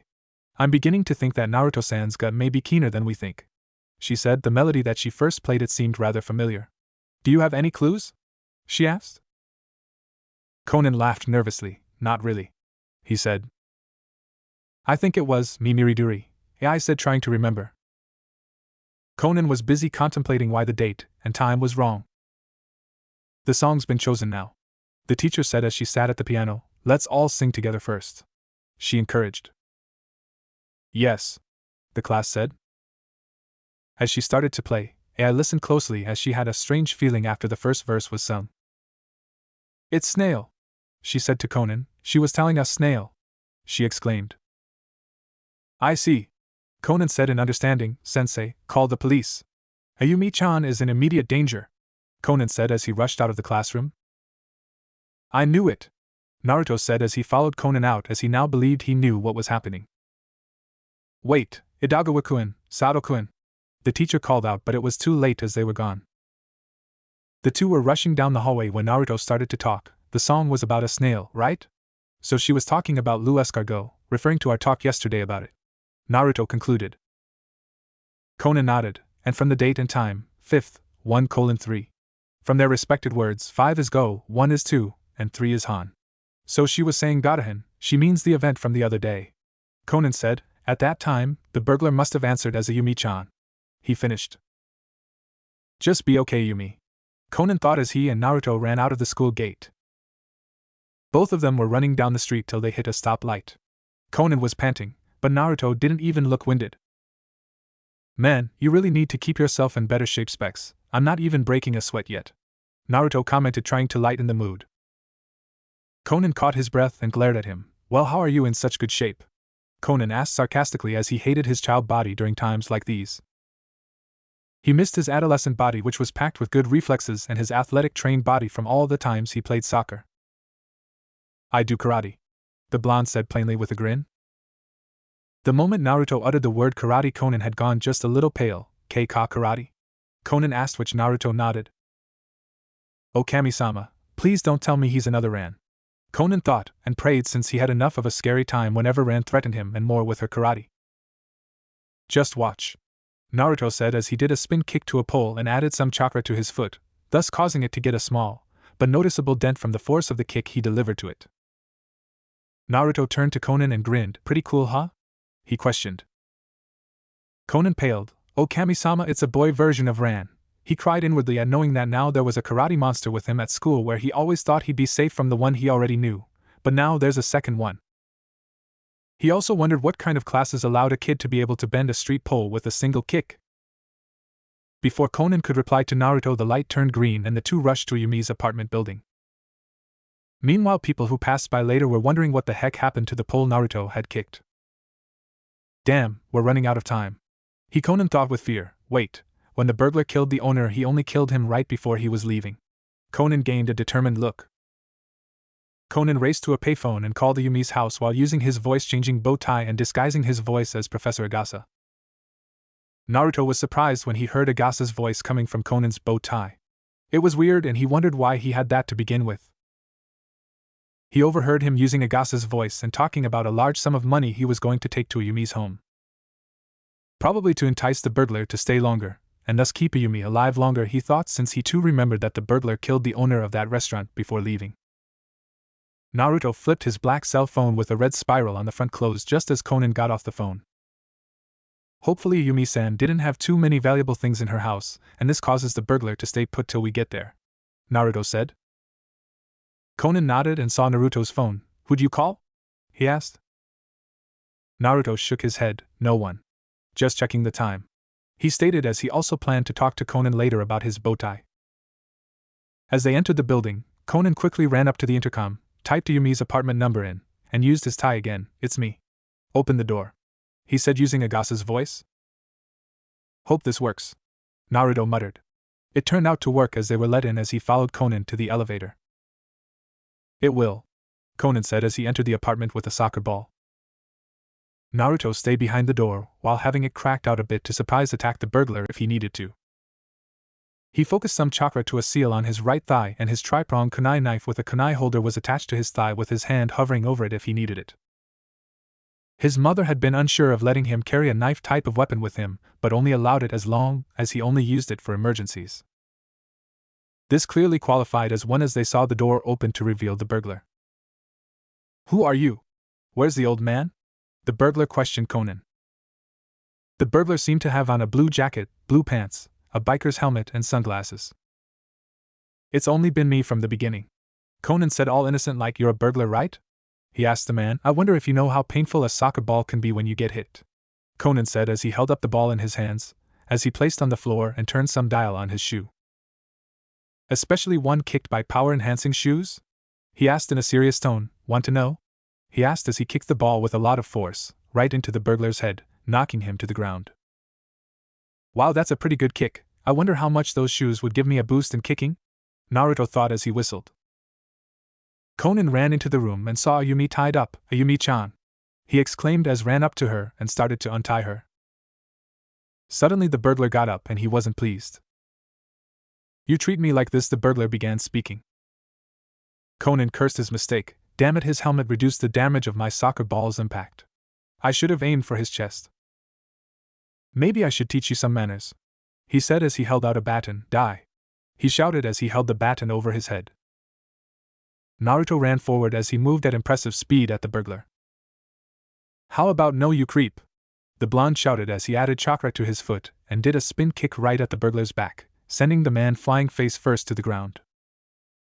Conan looked surprised by Naruto's move as he didn't think he would just charge at him. Ayumi meanwhile was wide-eyed in awe as she was amazed how Naruto took the burglar down in one kick without using a projectile like Conan does. Naruto walked back towards them and kneeled. "Are you alright, Ayumi-san?" he asked in concern as she nodded. However, Conan and Naruto turned around as they saw the burglar getting up again. "You've got to be kidding me, he's still conscious?" Conan asked no one in particular. "His jacket had an inner vest that must have acted as padding when I kicked him." Naruto deduced from how his kick felt that there was another layer of cloths under him. The burglar stood up with larger anger than before. "You brats have angered me for the last time," he said as he grabbed the pole he dropped and took out another one from his inner pocket. Now I'm going to kill all three of you, he said as he was about to charge at Naruto, Conan, and Ayumi. Hold it right there, two voices said at the same time. The burglar turned around to see two new kids, one fat with bald spots and the other skinny with freckles. Genta, Mitsuhiko, Conan shouted. Either those two have perfect timing or lousy since I had this situation under control, Naruto thought. The burglar was now annoyed. What now? More kids? Well, it doesn't matter cause no matter how many of you there are you won't be able to stop me, the burglar shouted as he charged at Genta and Mitsuhiko, who both smirked as they separated to reveal Hybra, who was hiding behind them, and she was carrying a fire extinguisher. Hybra sprayed the burglar in the face as he was stopped from charging since he was blinded by the foam as Genta and Mitsuhiko both tackled him together, which knocked the burglar down on the ground as he hit his head again and was finally unconscious. Genta and Mitsuhiko cheered, saying the detective boys solved another case. Conan was checking over Ayumi for any injuries while Naruto talked with Hybra, wondering where she got the extinguisher from and also asking if it was her plan to have Genta and Mitsuhiko distract the burglar while she sprayed him, which she revealed it was. It was only a few short minutes later that the detective boys heard the sounds of sirens as the vehicles quickly parked themselves, where moments later the door was swung open as Megure, Takagi, Sato and other officers entered the building with their guns drawn and ready. A bit late, but you showed up at a good time, Naruto said to his mother. Miwako and the other officers lowered their guns and looked at the scene. Miwako walked up to Naruto and bopped him on the head, earning a yelp from him. I thought I told you that we would handle it, she said to him with her hands on her hips. Naruto rubbed his head. Hey, we needed to do something quick, so we acted, he argued. Miwako was silent for a moment before she sighed. Her son just had to be headstrong like her. Still, what if something had happened? She asked. I called you so nothing would have happened, as all of us had stalled him, he responded, which got Conan's attention. Naruto, you called them? Conan asked. Naruto nodded. Yeah. Remember when you asked if I had called someone? Well, I lied, he said with a shrug. Conan blinked in surprise. I mean, we are just kids specs, so I thought having some of people in blue as backup couldn't hurt, he finished. Conan nodded at his logic. After the burglar was arrested, Agasa arrived and picked up the kids as Miwako escorted Naruto home as well while he was saying goodbye to Ai. Takagi had offered the two a ride home, but Miwako declined, saying that she wanted to walk home as well because she wanted to talk more with Naruto alone. Takagi understood and had gotten in his car to leave, but as he did he saw Naruto quickly raising his fingers in a V shape and pointing them to his eyes, where he then pointed them at him silently, telling him, I'm watching you. The action made him gulp as he drove away and hoped Naruto wasn't going to visit again tomorrow to deliver more punishment. The two continued walking down the street and Miwako started a conversation. What you did was reckless, she said in a neutral tone, showing she was pissed. Naruto nodded. I know, but I had to do something. I wasn't just going to let my friend get hurt or worse, he said back. Miwako sighed. Still, at least you called me to come. That's a start, she said as she ruffled his hair. Naruto smirked before he saw a corner that was a short cut to their house. Race you back home, he shouted as he started to run for the corner despite Miwako's protest as she started chasing him. Naruto grinned, continued running towards the corner, but as he was going around the building, a woman dressed in a large hat and sunglasses accidentally crashed into Naruto, causing him to fall on his bottom and scrap his palms on the prickly path while the person's sunglasses fell off. Ow, hey! Watch where you're. Any further words were halted as Naruto looked up at the person that bumped into him now that the sunglasses were removed. The person was a very attractive girl who appeared to be in her early 20s. She had long brown hair that reached her lower waist, which she wore in a ponytail that seemed to be well groomed. Even though she was wearing formal cloths, Naruto could see that she had a nice figure, which he suspected she got some form exercise and proper nutrition.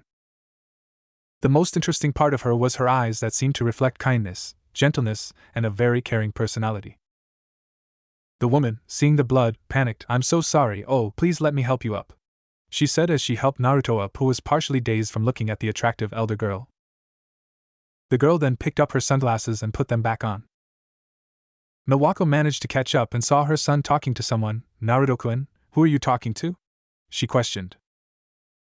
Naruto turned to his mom. Oh, I just ran into this person and fell and scraped myself on the ground, he said as he showed her his palms, which has a noticeable deep scratch on them. Sato signed at that. I told you not to run, didn't I?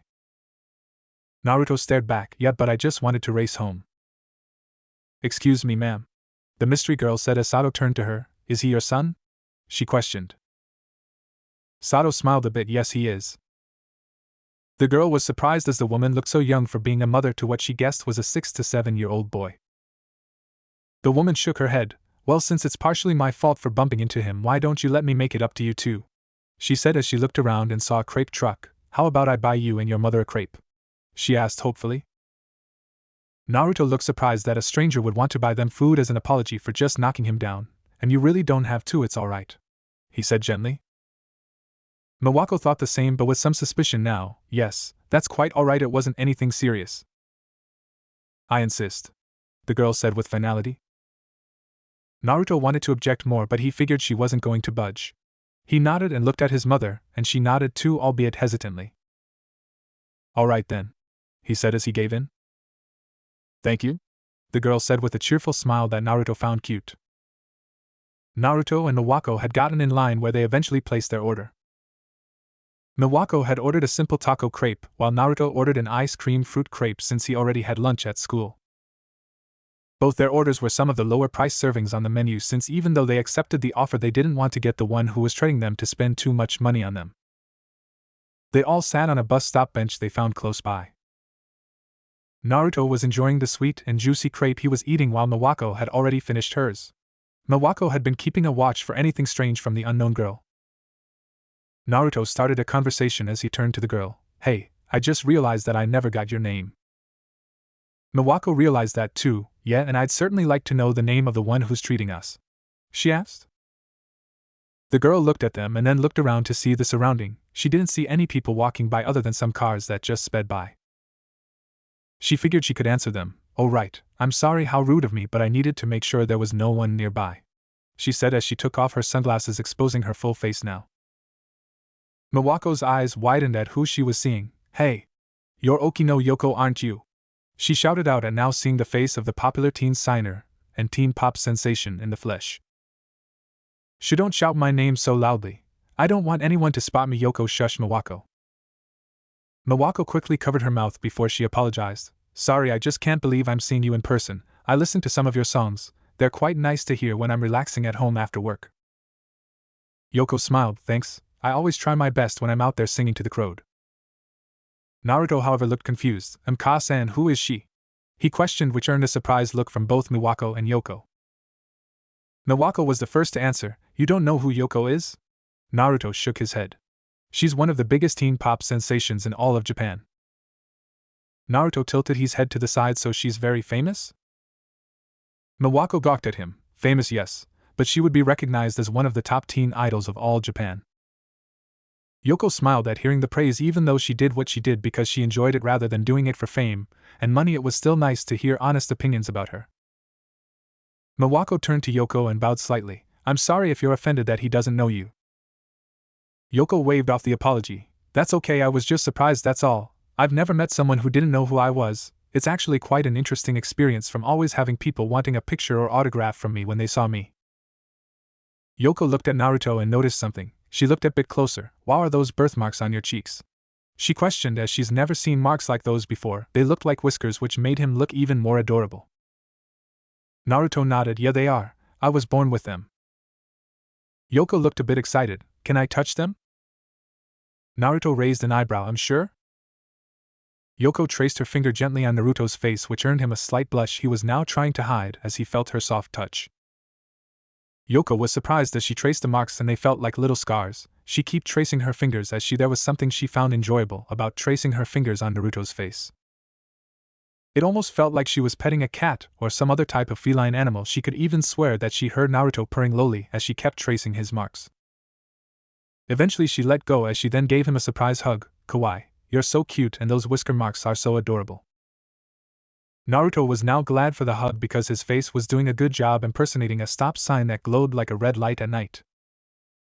Miwako saw his son's face and was hiding her laughter. She herself thought the same thing about Naruto's mark when she first saw them and secretly traced them one night she found him sleeping on the couch. Yoko released Naruto as he was thankful that his face returned to normal. Yoko suddenly came up with an idea. Say, I know this is short notice, Naruto, but how would you like to be on a TV program I'm having this Saturday? Now both Naruto and Sato were surprised as Naruto pointed at himself. You want me to be on TV? He questioned, as he never thought about being on TV even though he believed it would be cool. Yoko nodded. Yeah, I would love to have you on TV with me. However, you won't be the only one there, as I've invited other children to be there as well for the charity event we're hosting. Naruto thought about it and figured if it was for charity then he should do it to contribute. Also, he wanted to learn more about Yoko and figured this was a way to do it. Well, if it's okay with my Ka-san, then I'd love to go, he said as he turned to his mom to see her answer. Nawako looked a bit conflicted. On the one hand, this could be a fun experience for Naruto, but on the other hand she was worried that the one who attacked Naruto might see him on TV and see he survived, which might get him to go after him to try and finish the job. Nawako sighed. Alright, you can go, but I would feel better if I could come too so I can watch over him. Yoko said that she didn't mind as she reached into her purse and gave Naruto the invitation, while he gave Nawako a backstage pass where she could keep a watch on Naruto like she wanted. Nawako put her pass away. So what time should we be there? She asked. Yoko thought for a moment. I believe at 12 p.m. would be good, since you'll be able to see what the show will be about and what he might need to do. Nawako nodded as they said their goodbyes to the teen idol and went back on their way home. On the way home, Nawako grinned as she looked at Naruto. So Naruto-kun, looks like you've got a crush on a certain pop idol now, she teased. Naruto blushed as he started going hysterical in denial. I do not. I just found her to be a nice person and was surprised she was a famous person. But that didn't stop you from blushing like crazy when she held your cheeks and gave you that hug. Personally, I didn't know your face could go that red. She grinned as she knew she was right. Naruto was gawking now. I shiwi and shio, leave me alone, he grumbled as he started walking faster to get some distance from his mom, who he now heard laughing out loud knowing she had him pegged and had new material to tease him with. His day had truly been a unique experience, and was now slightly wishing he had just taken Takagi's offer just to avoid the embarrassment he was feeling, but changed his mind when he remembered the feeling of Yoko hugging him and tracing his birthmarks. He wouldn't change today for anything else. Naruto was dressed in his usual outfit, though his mother kept trying to get him to wear something more formal, but he blanched at the idea. It was not a pretty sight when Nawako tried forcing a bow tie on him, which resulted in a violent wrestling match that ended when the bow tie was torn from the struggle. Bow ties were Conan's thing, not his. Are you ready, Naruto-kun?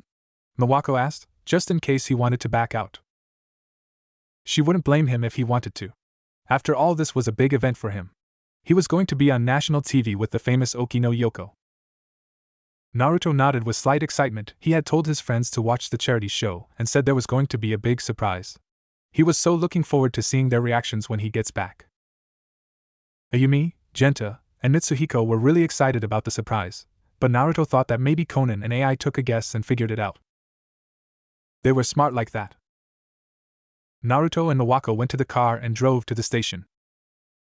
TV station. They arrived in the parking lot of the studio and exited the car.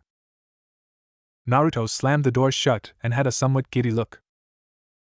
Naruto-kun, take it easy with the door. Nawako scolded lightly since it could have been dented, but she didn't really blame him for being a bit overexcited. Sorry, Ka-san, Naruto said back quickly. They headed to the back of the studio where they saw a giant burly man with a bald head that shined. He was wearing a black muscle shirt and jeans with black boots. He had a pair of black sunglasses on too. He had his arms crossed and was holding a clipboard. Name. The man grunted in an intimidating manner.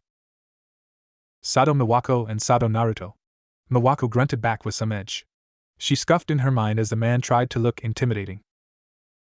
The man lifted his glasses to check the list and gave them a once-over. You're on the list, he said, and opened the door for them to enter.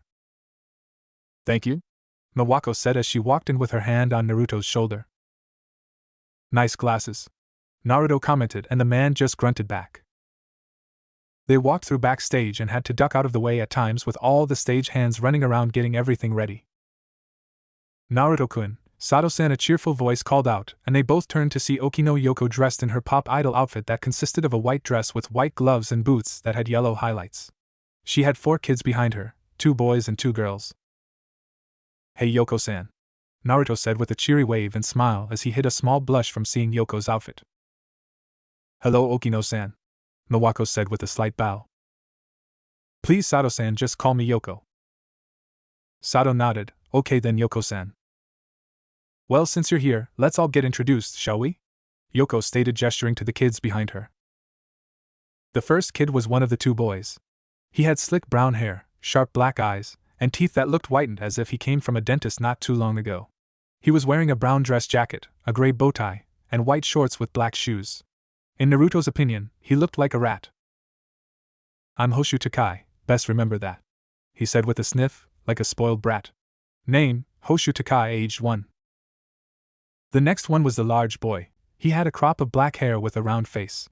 He had green eyes and was wearing a pair of black pants, a white long-sleeved shirt with a brown sweater vest and brown shoes. He currently had his hand in a bag of chips. Shizujushi, he said with food in his mouth. Name, Shizujushi, age 9. Naruto scrunched his nose in slight disgust from smelling his breath that stunk from mixed foods.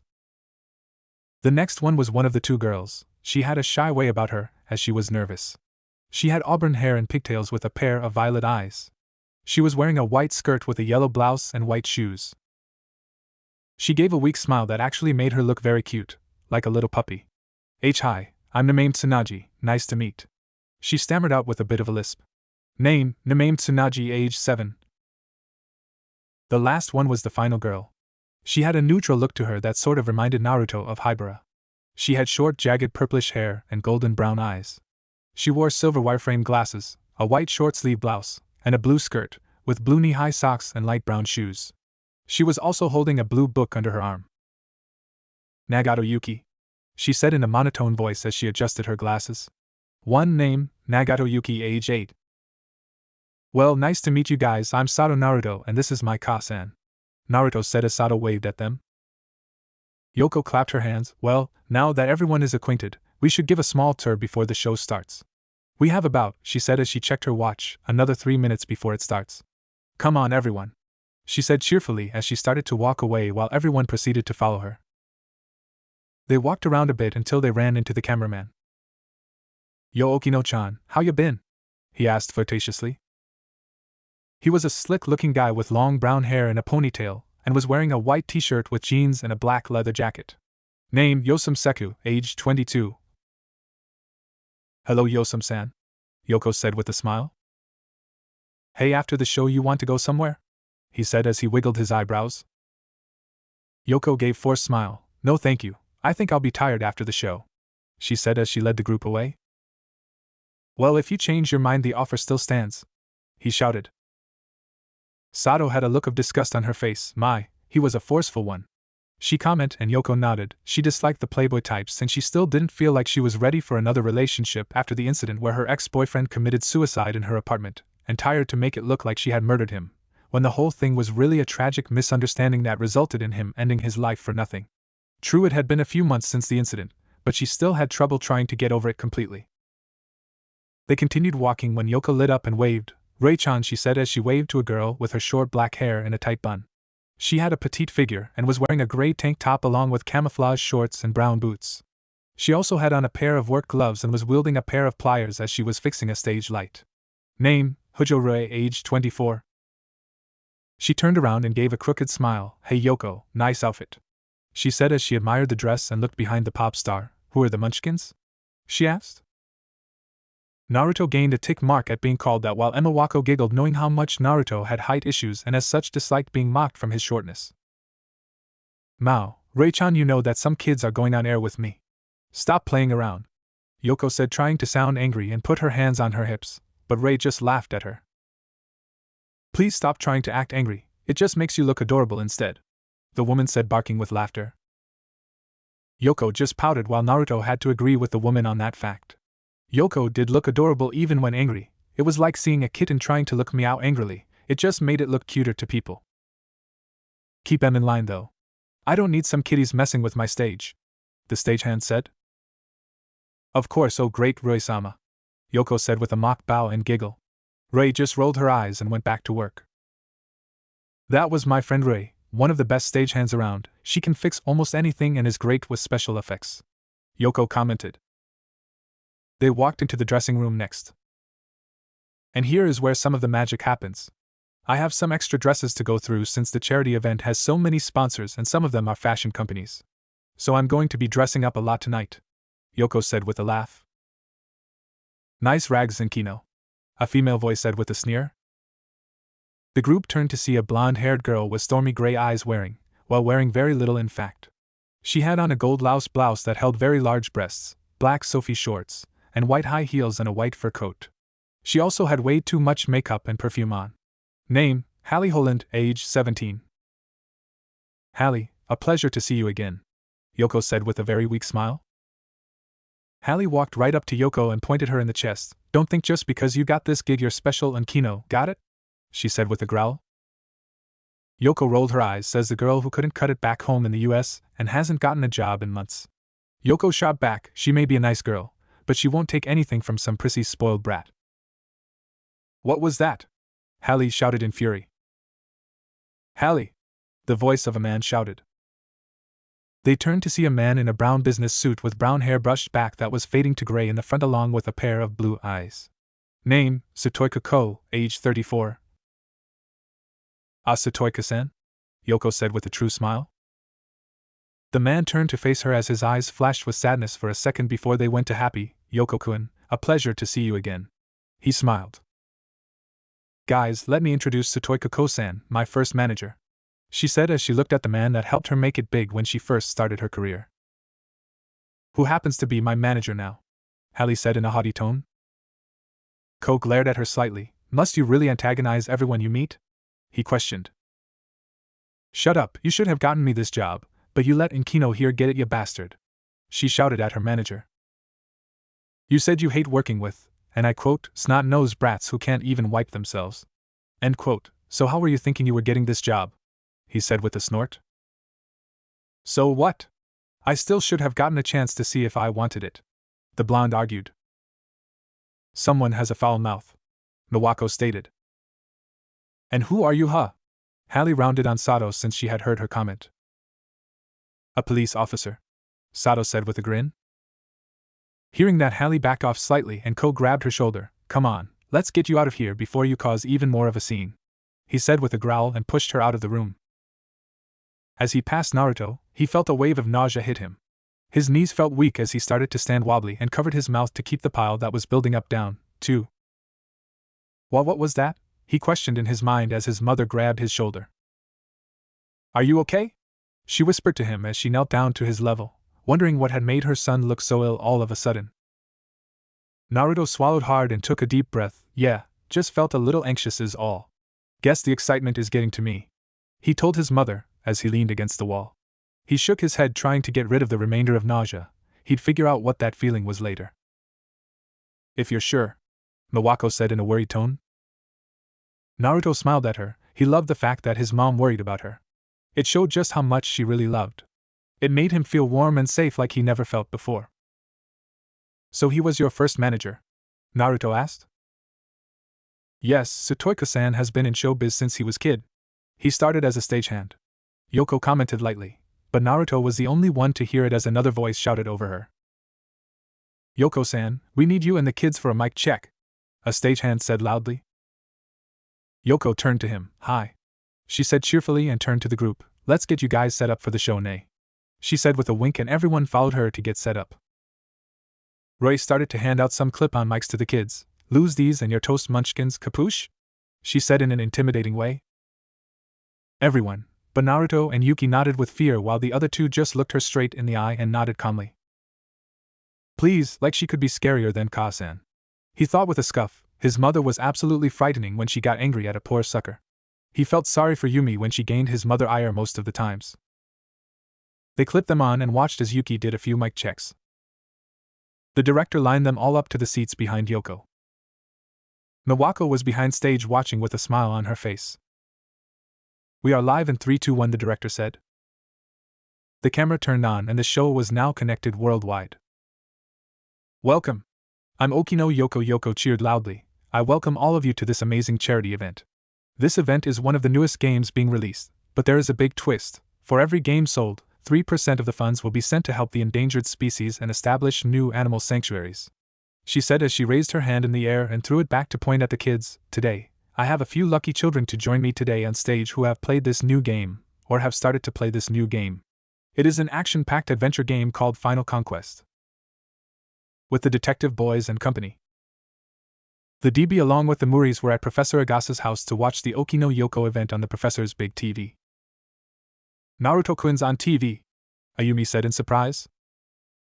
Ah, that was what the surprise was, Mitsuhiko said with a nod of understanding. Why didn't he get us to come too? Genta said in sadness.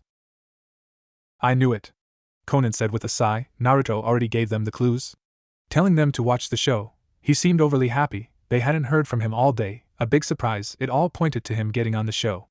Guess even he can act like a kid at times, Conan thought in amusement. Whiskers looks pretty happy, AI pointed out as Naruto was grinning, but was also chatting with a girl wearing glasses who looked like she might be ignoring or listening to him. So that's your new friend Conan-kun? He looks so cute, Ran said while her father was cheering for Yoko like crazy as usual. Yep, Naruto-kun is great, Ran-san, Ayumi said before Conan could answer. Yes, he's really smart too, Mitsuhiko added. And lots of girls like him too. He even has a new fan club in school, Genta said, and everyone looked at him. A fan club? When did that happen? Conan said in slight shock. He knew Naruto was popular, but a fan club was something out of an anime. Genta just shrugged. Oh, so he's a lady killer, is he? The male Muri said as he looked at the blonde. It's nice to see he's doing well, Kagoro commented to himself as he hid his jealousy from seeing Naruto with his dream idol very well, but the others heard him. Aji-san, you know Naruto? Conan asked in interest. Kagoro scratched the back of his head. It's not my place to say, he said. Conan just stared at him. The old man knew something, but just didn't want to say it. Back to the show. Let's start by meeting our guests, Yoko said as she turned to the children. From left to right we have Hoshu Takai, Shiju Jushi, Nai named Tsunaji, Nagato Yuki and Sato Naruto, Yoko said, gesturing to each kid as she named them. Now let's get to know our guests, Yoko said as she turned to Takai. So Takai, what are your likes, dislikes, dreams or goals? She asked. Takai smirked. Well, I like money because it buys many things including fun. I dislike boredom and things not going my way. I don't have a dream cause I know it will be a reality, which is to take over my father's company when he steps down as the president of the company.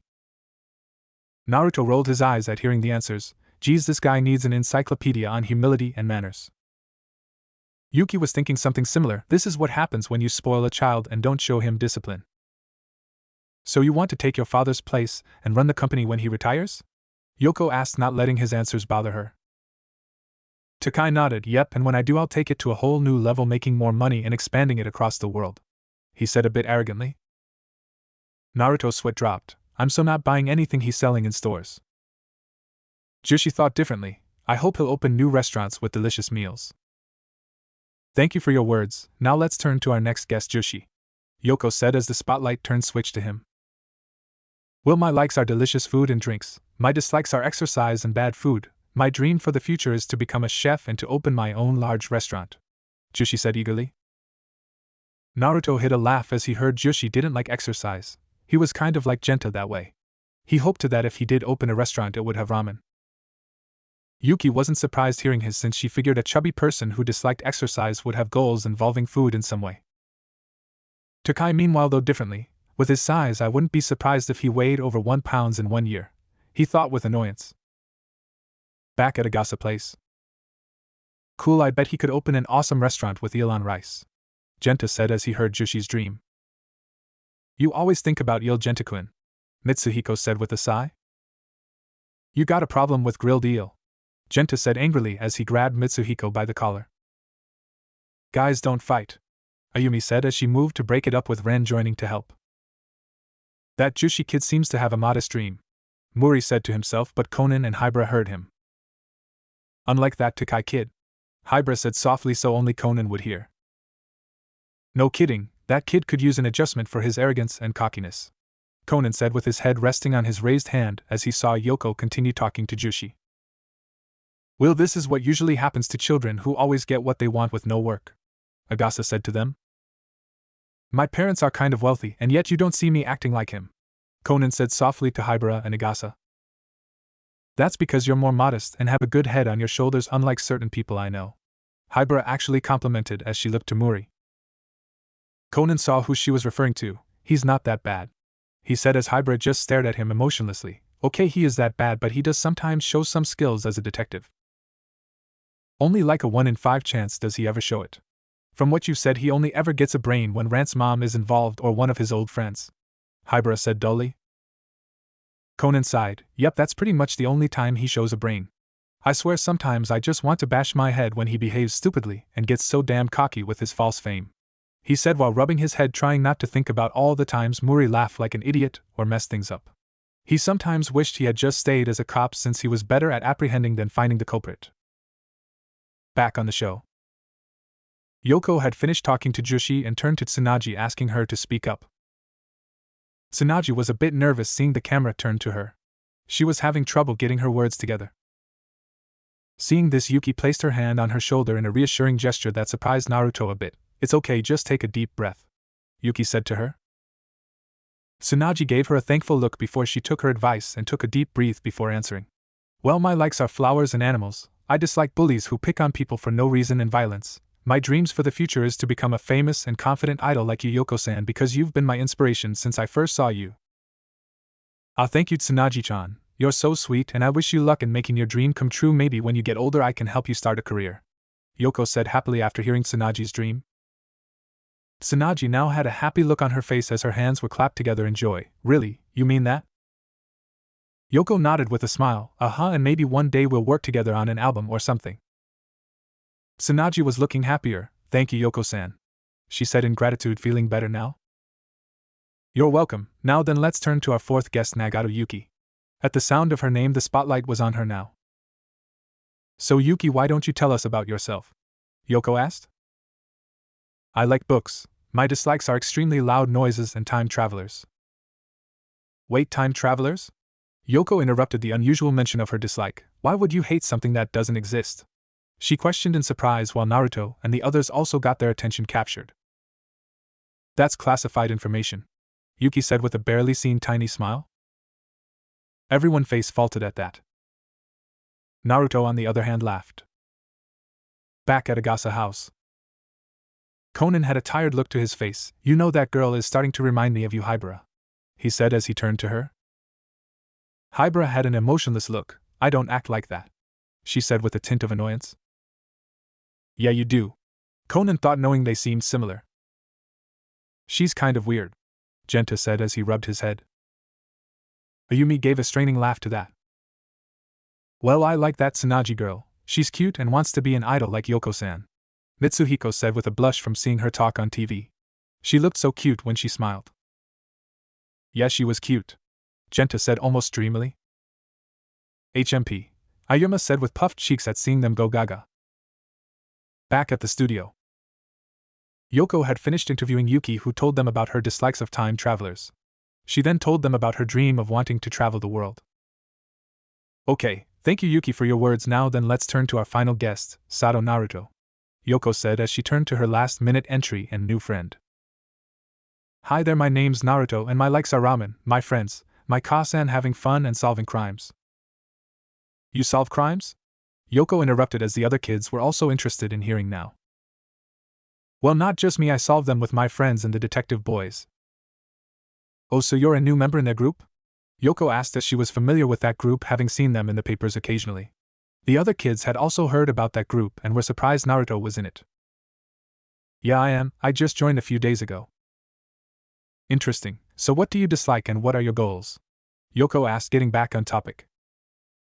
Well, I have more of a hatred, rather dislike towards bullies, punks, and murderers, Naruto said with a serious expression that surprised the others.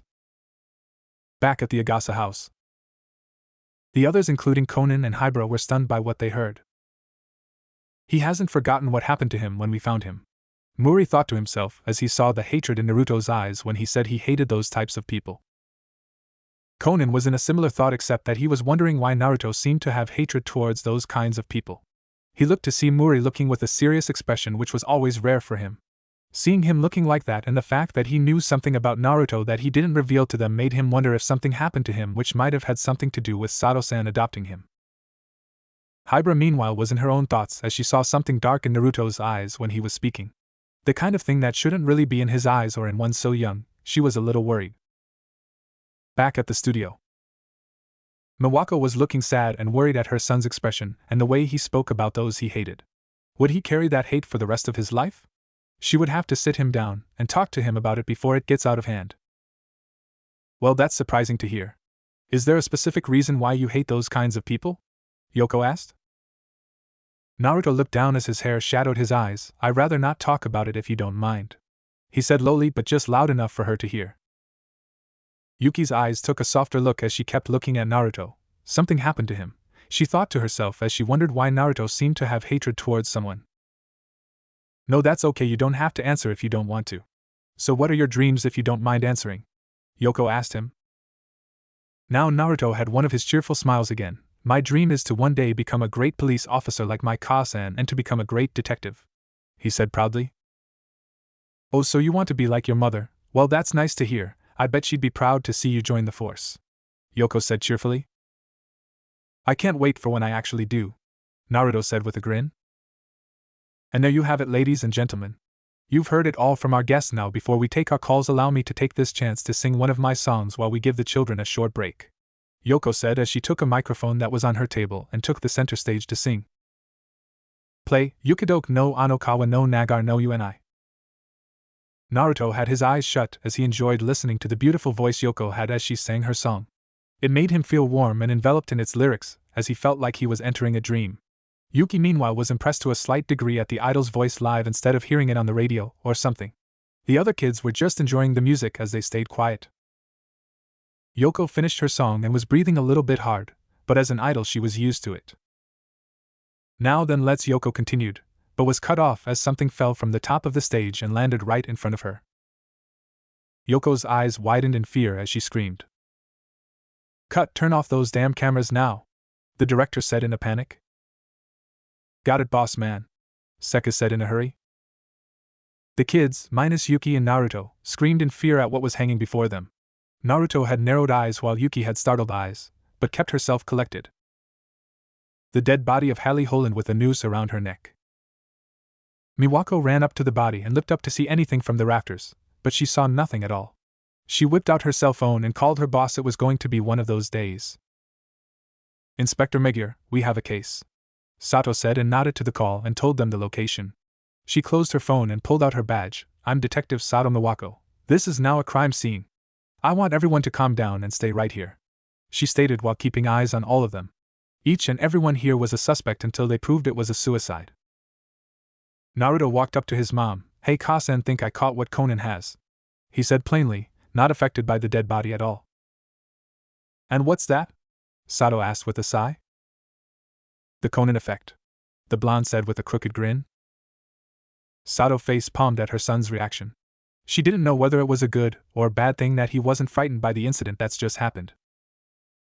Megier along with Takagi came in with the rest of the forensics team to sweep the building. It had been about 3 minutes till they had secured the building, the crime scene, and everyone else in the building, who were still panicking over the idol's death. They took another hour to ask many questions to see the victim's state of mind, and if some things were out of place. So we either have a suicide or an elaborate murder? Megier asked Sato since she was first on the scene or right there when it happened. Miwako nodded, but was also berating herself for letting this happen on her watch, even if she was off duty. The girl didn't seem suicidal, but she did have a lot of enemies. Her attitude supported that. The girl had some, read as, a lot of enemies. She was not very well liked by everyone from when I asked around before the show started, the female detective said.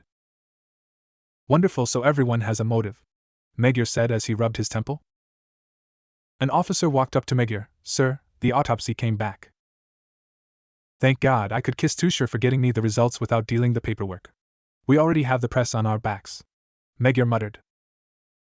He said that you owe him big time and he would deal with the paperwork. Cause of death was a snapped neck from the noose. Her blood alcohol count was 0.6, sir. The officer started. And she's only 17. Damn idols think they can do whatever they wanted. Megier snorted. But if she was almost drunk, then how would she kill herself? She also had a drug in her system, the officer added further. Which one? Sato asked. From what we tested, it was a benzodiazepine called bromazepam. It's normally used for GAD, general anxiety disorder. It seems she mixed it with her alcohol too. Sir, the drug also has been used in suicide attempts, the officer added.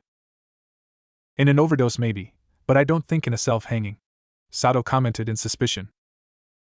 True, the officer said. A benzodiazepine has muscle relaxant qualities, right? Magyar asked and got a nod. Is she prescribed to it? He asked further, and the officer flipped through the papers in his hand and nodded. So someone who knew she was taking it could have caught her off guard and killed her, the inspector surmised. It is plausible. She was pretty much out of it to even fight back with the drug and alcohol in her system, Sato said as she looked through her notes from the interviews she took. Now we just need to know who knew she was taking it. I'll start asking those who were close to her, Takagi volunteered. Start with her manager. I saw them arguing before, Sato said. Do you want to come along to help? Takagi asked with a bit of hope in his voice that Sato didn't notice. Mawako shook her head. I should check on Naruto-kun and the other kids, she said and head off. Takagi let his head hang in depression and went to talk to Hallie's manager. With the kids. I can't believe this. Some dumb lady had to go and kill herself just before I could finish appearing on T.V. Wait till my Otosama hears about this, Takai said in anger. Dude, someone just died and that's all you care about? Naruto asked in shock at such clear disregard for life. Why should I? It wasn't me or anyone I knew, he said uncaringly. TSK, and this is why I hate spoiled little brats, Naruto said with a snort. He reminded him of that duck but kid back in his world. What was that? Takai said in rage. I hate spoiled brats, Naruto said as he slowly stated each word. Takai walked up to him and looked down at the blonde. Since the jerk of a boy was a bit taller, maybe I should teach you some manners? He said menacingly. Naruto just gave him a hard blink. You really think you're scary? Naruto asked as he poked the older kid's chest. A little baby like you, who needs daddy to do everything for him, couldn't even come close to scaring me.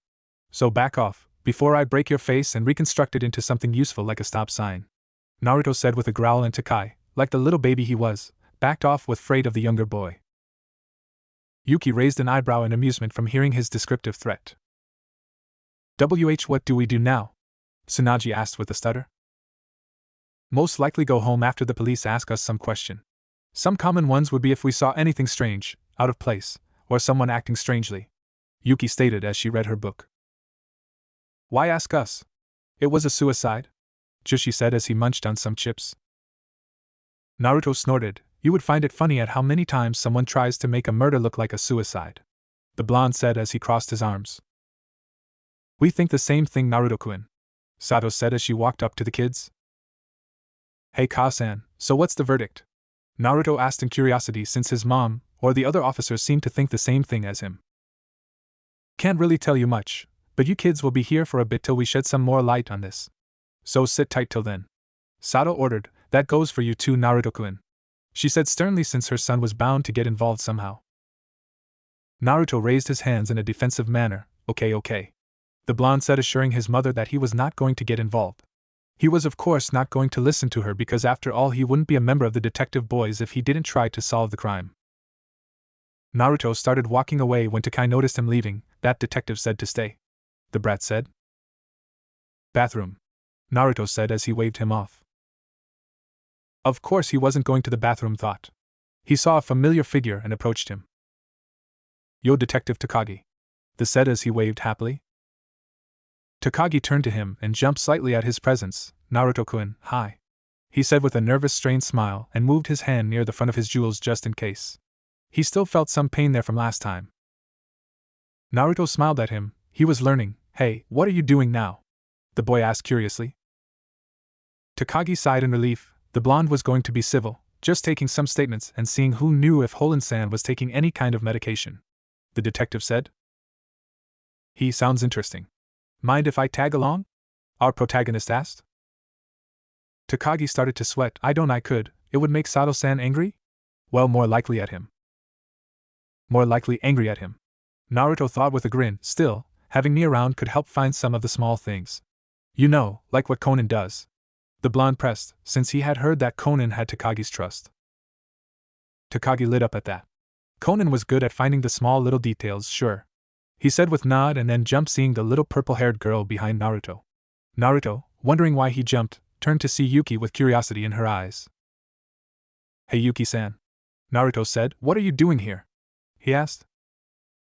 Bathroom, she said with finger quotes, and she wanted to explore too. What you are doing sounds more interesting, she said in her usual monotone voice. Agreed, staying with those other kids would drive the patience of a saint. Naruto joked, and Yuki nodded to that. She found Tsunaji to be alright but the others to be annoying. Alright, Detective Takagi, we got one more for this little walk. Naruto joked and Takagi nodded. They first interviewed Hallie's manager Satoiko Ko. Naruto felt that nauseous feeling again. You were the last to see the victim. Could you tell me what she was last doing and also what you were doing? Takagi asked with his pen and pad out. I left about half an hour to talk to the director.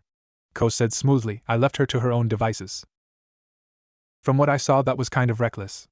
Naruto commented, and Ko just narrowed his eyes. I didn't know children asked questions for the police? Ko shot back. But it is a valid question, Takagi said as he ran through his notes. From what my colleague told me, leaving her alone would only let her cause more trouble. True, but I made sure she took her medication. Without it she would have been a wreck, Ko said honestly.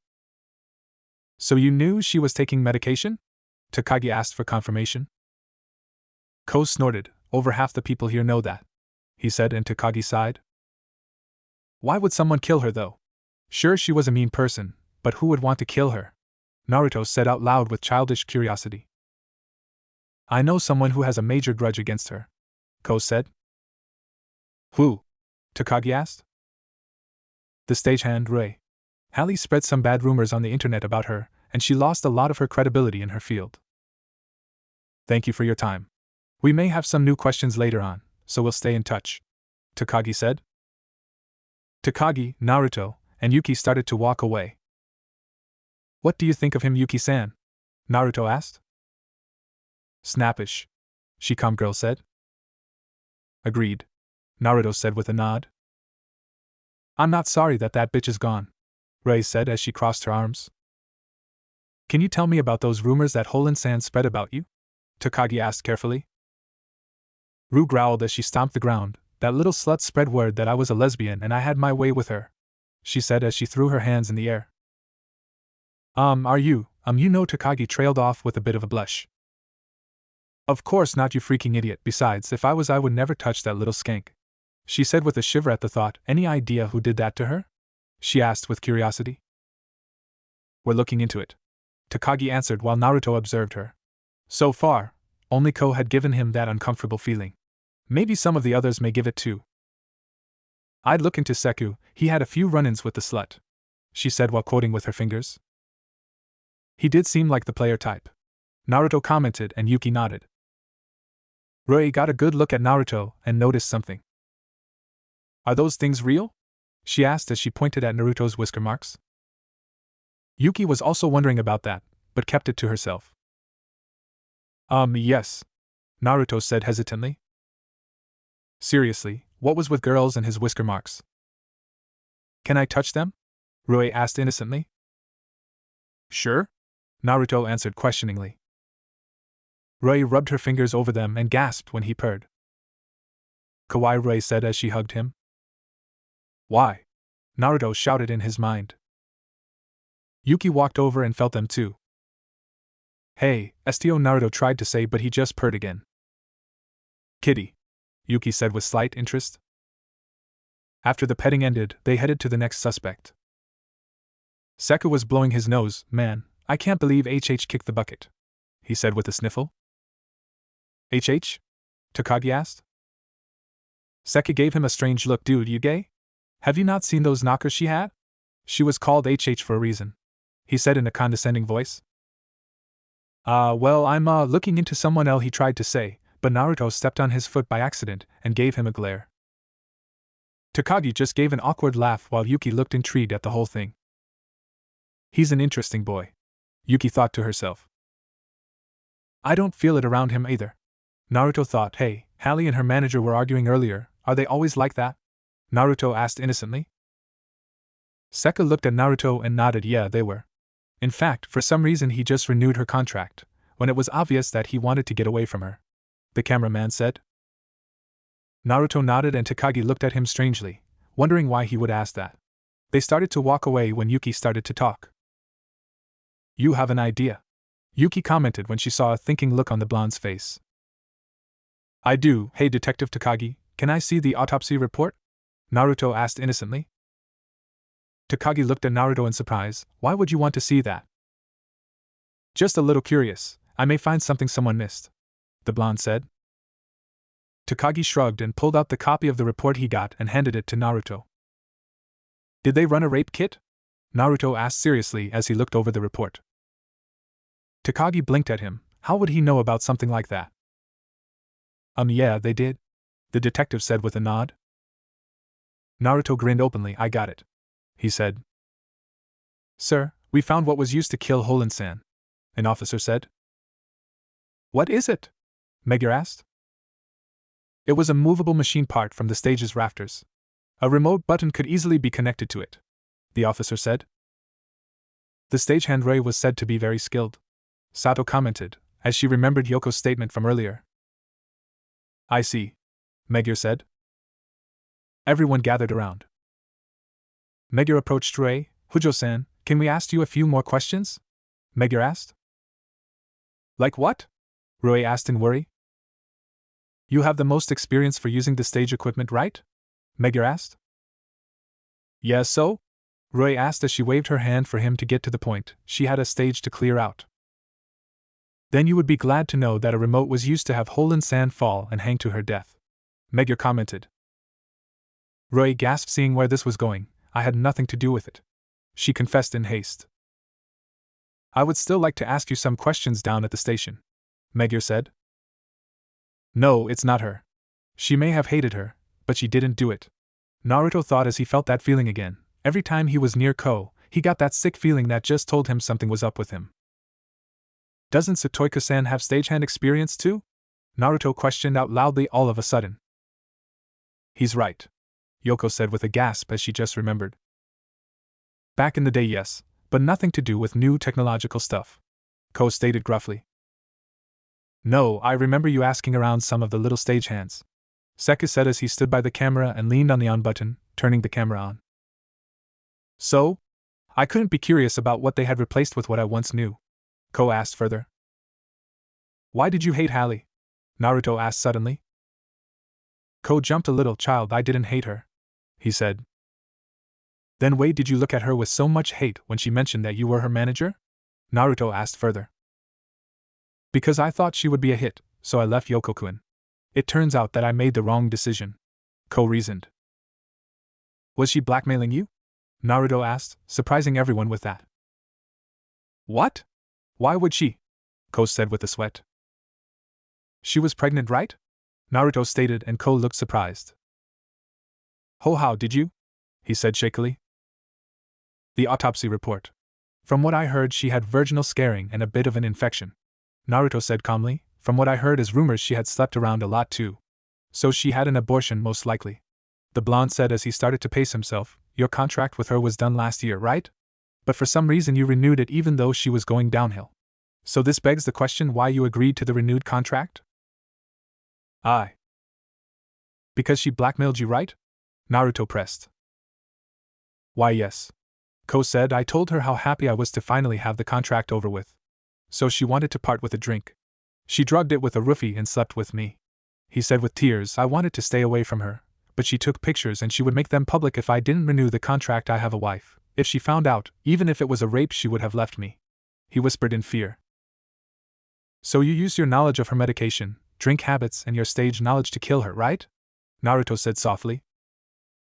Yes, she said she got pregnant, and said she was going to keep it to taunt me. I didn't even know she had an abortion. I couldn't take it anymore, Ko said in tears. It wasn't a good one since she gained an infection. So she might have done it quietly, Naruto said. I'm sorry, Ko said. He was nothing more than a shell of a man. I can't believe cute little Naruto-kun went all detective on live TV, Yumi said at the Miwako breakfast table as she hugged Naruto.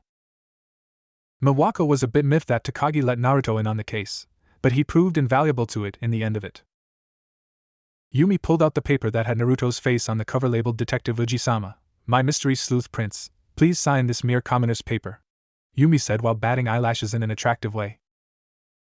Naruto grunted at her and turned his head with a blush on his face. Also, Naruto-kun seems to have gotten a new fan last night, Miwako teased. Naruto turned an even brighter shade of red from remembering what happened. Yuki had given him her cell phone number on a spare bookmark and said he was interesting. Leave me alone, Naruto pleaded. By your command, Iji-sama, both adults said in creep synchronization with matching grins. Naruto just slammed his head on the table with tears coming out of his eyes. Why me? He thought to himself out loud. Meanwhile, Conan was wondering about how Naruto managed to solve the case. This was a regular complicated case that took someone with great deduction and analytical skills to solve, and yet Naruto managed to do it on his own. The detective boys couldn't solve the cases without him, and Muri would just be lucky find a clue to try and piece it together. Naruto figured it out on his own and revealed the culprit as if he already knew it was him. Who are you, Naruto? Naruto, clad in sunglasses and a black hoodie, sneaking around the mob that was apparently looking for him and headed for school. The reason for this being that as soon he was out of his house and on his way to school, he was assaulted by reporters that seemed to appear out of every direction as they all asked him different questions that he couldn't even understand due to all the different people talking at once. Seriously, after that idiot turned on the camera during his deduction, people have just been hounding him. While the attention was nice and everything compared to Konoha, it was suffocating. No wonder that Uchiha bastard had such a stick up his butt. Naruto had been forced to run, where he eventually lost them when he hid himself by sticking to the high ceiling of an old building. After that, he was forced to return home to get some clothes to hide himself with so he could secretly make it to school safely. He made it to the block where his school was located and his eyes started to twitch. Right there, in front of the gate, was a bunch of reporters, no doubt looking for him, with the teachers blocking them off, bless their noble souls, from entering the premises while the other kids entered the school. Thank Kami-sama for being a ninja, he thought as he focused chakra to his feet and walked up the wall around the school with no one looking and making sure to stay away from the window while he climbed. He jumped down and headed to one of the back doors to enter the school and released a sigh. Sweet, sweet sanctuary. He walked down the hallway of the school and kept his disguise on just in case any of his classmates had become a fan of his. Sadly, the blonde failed to realize how his fangirls were going to react when they saw him. Poor soul. Hey Whiskers, the voice of AI said, causing the boy to jump a few feet in the air in fright. Naruto turned around to see the DB gang grinning at him. AI-chan, don't scare me like that, Naruto whispered fiercely as he grasped his heart, feeling it slow down from the scare. He had enough to be scared about, dang it. AI had a sly smile on her face. Whatever are you talking about, Whiskers? All I did was greet you, or should I call you Iji-sama? She teased, and Naruto groaned as he pulled his hoodie further over his head to hide. You'll never let me live this down, will you? The blonde questioned grimly. AI just smiled innocently, of course not. After that little interaction was done, Ayumi, Genta, and Mitsuhiko rushed Naruto and asked him many questions. Naruto tried to answer them the best he could before AI walked over and pulled out of the series of questions by the back of his hoodie. She then gave the three a look. Come on guys, give him some breathing room, she said, and Naruto sighed in relief. Then you can bombard him all you want, she added with a teasing tone, and the blonde paled with a gulp. Conan gave a chuckle a little bit away as he watched the scene. Was it ever like this for me when I first started to solve cases?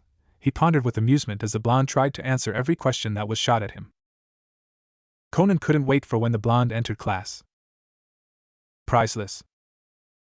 After taking a deep breath after finishing all the questions, Naruto turned to Conan, since AI was being mean. You got any questions, Specs? The blonde asked in a somewhat cheerful tone. Conan took a second to think. Yet just how did you know that the manager was the culprit? He asked in a serious and curious tone. Naruto shrugged. I just had a gut feeling, he answered. That's really just evading the question, Conan countered. Naruto raised an eyebrow at Conan's behavior. I could ask the same thing to you about why you have a voice-changing bowtie of all things on you. The blonde countered smoothly and smirked as Conan flinched a little to that. I really don't give this kid enough credit, Conan thought as he was presented with Naruto's rebuttal. Touché Naruto, touché, the bespectacled boy said in return, and would save his questions for later when he could catch the blonde off guard and alone so they could talk seriously. So Naruto-kun, did you get any stuff from the concert? Ayumi questioned. Naruto hummed as he pulled out 5 of Yoko's newest CDs and were signed by the pop star herself, and waved them in front of the group. I was going to give them to you. But then AI-chan had to be all mean, he said with a smile as he knew what was going to happen next. AI narrowed her eyes at him. Well played, Whiskers, well played. She thought to herself. As expected, Genta, Mitsuhiko, and Ayumi turned to AI. AI-chan, apologized to Naruto-kun. Ayumi said as the other two nodded in agreement. They were basically saying, say sorry so we can get those CDs. Truly they were such children. AI rolled her eyes. I'm so sorry, Whiskers Oji-sama. Please forgive this lowly commoner. She said with a slight bow, but from her tone of voice, it was easy to tell she was still mocking him. Naruto's eye twitched before he sighed, knowing this was the best he was going to get when it came to AI. It's cool, Naruto said as he handed out the CDs. The kids cheered while AI and Conan were just planning to give them away to the adults they lived with. Conan chuckled. He could just see Muri start tap dancing like an excited schoolgirl at having this CD. Maybe he could also use it as leverage over Muri for a special occasion. As they filled into the classroom, the moment Conan was waiting for arrived. And it was indeed priceless. Naruto-sama. Naruto Oji-sama. Oji-sama. All the girls in the class squealed loudly as they surrounded Naruto and started to hug him. Dear Kami-sama, help me! Naruto shouted to his friends as he was swarmed and dragged down like a victim in quicksand. He was too young to die from fangirls. The DB looked at each other and nodded. They clapped their hands together and prayed for the blonde. Don't pray, you bakas. Save me. Ah, who touched my butt? He questioned in a shout. This continued for about 3 or 4 more minutes till their teacher finally arrived. Girls, let go of Naruto-kun this instant, Kobayashi-sensei demanded with her hands on her hips as she tapped her foot menacingly. The girls looked disgruntled at this and reluctantly let go and returned to their seats as they now revealed Naruto on the floor behind an empty seat. Are you okay, Naruto-kun? The teacher asked. The response was a shaking hand rising from behind the desk as it grasped the seat and used it to lift himself up. When he was standing, Naruto started checking himself. What are you doing? Conan asked. Checking to see if anything's missing, Naruto said as if it was obvious as he continued to see if he was missing so much as a sock or lock of hair. Seeing everything accounted for, Naruto let out a sigh of relief and thanked his sensei, who nodded in return. Now I know we have a celebrity in class now, but that doesn't mean we can go all starstruck on Naruto-kun. We need to respect his personal space and treat him just as we always have. I'm sure he would appreciate it. The sensei stated and everyone nodded while Naruto thanked Kami for having such a responsible teacher. Now before we start, Kobayashi started as she pulled out a newspaper with Naruto in the front page after solving the murder case and a pen while handing it to Naruto. Could you please sign this, Naruto-kun? She asked, and everyone minus AI face vaulted to the ground. Sensei, you hypocrite! The girls shouted in comical anger. Kobayashi blushed. I'm just getting something from one of my students. It has nothing to do with him being famous, not at all, you see. She argued, but no one believed her. Naruto sighed as he signed the paper and his sensei let out a squeal of happiness that she quickly covered up with a blush and a cough. Please take your seat, Naruto-kun, she said all casual-like. Class was relatively normal, well until it was lunchtime and Naruto had to sneak to the roof to feel any sort of security from his fangirls.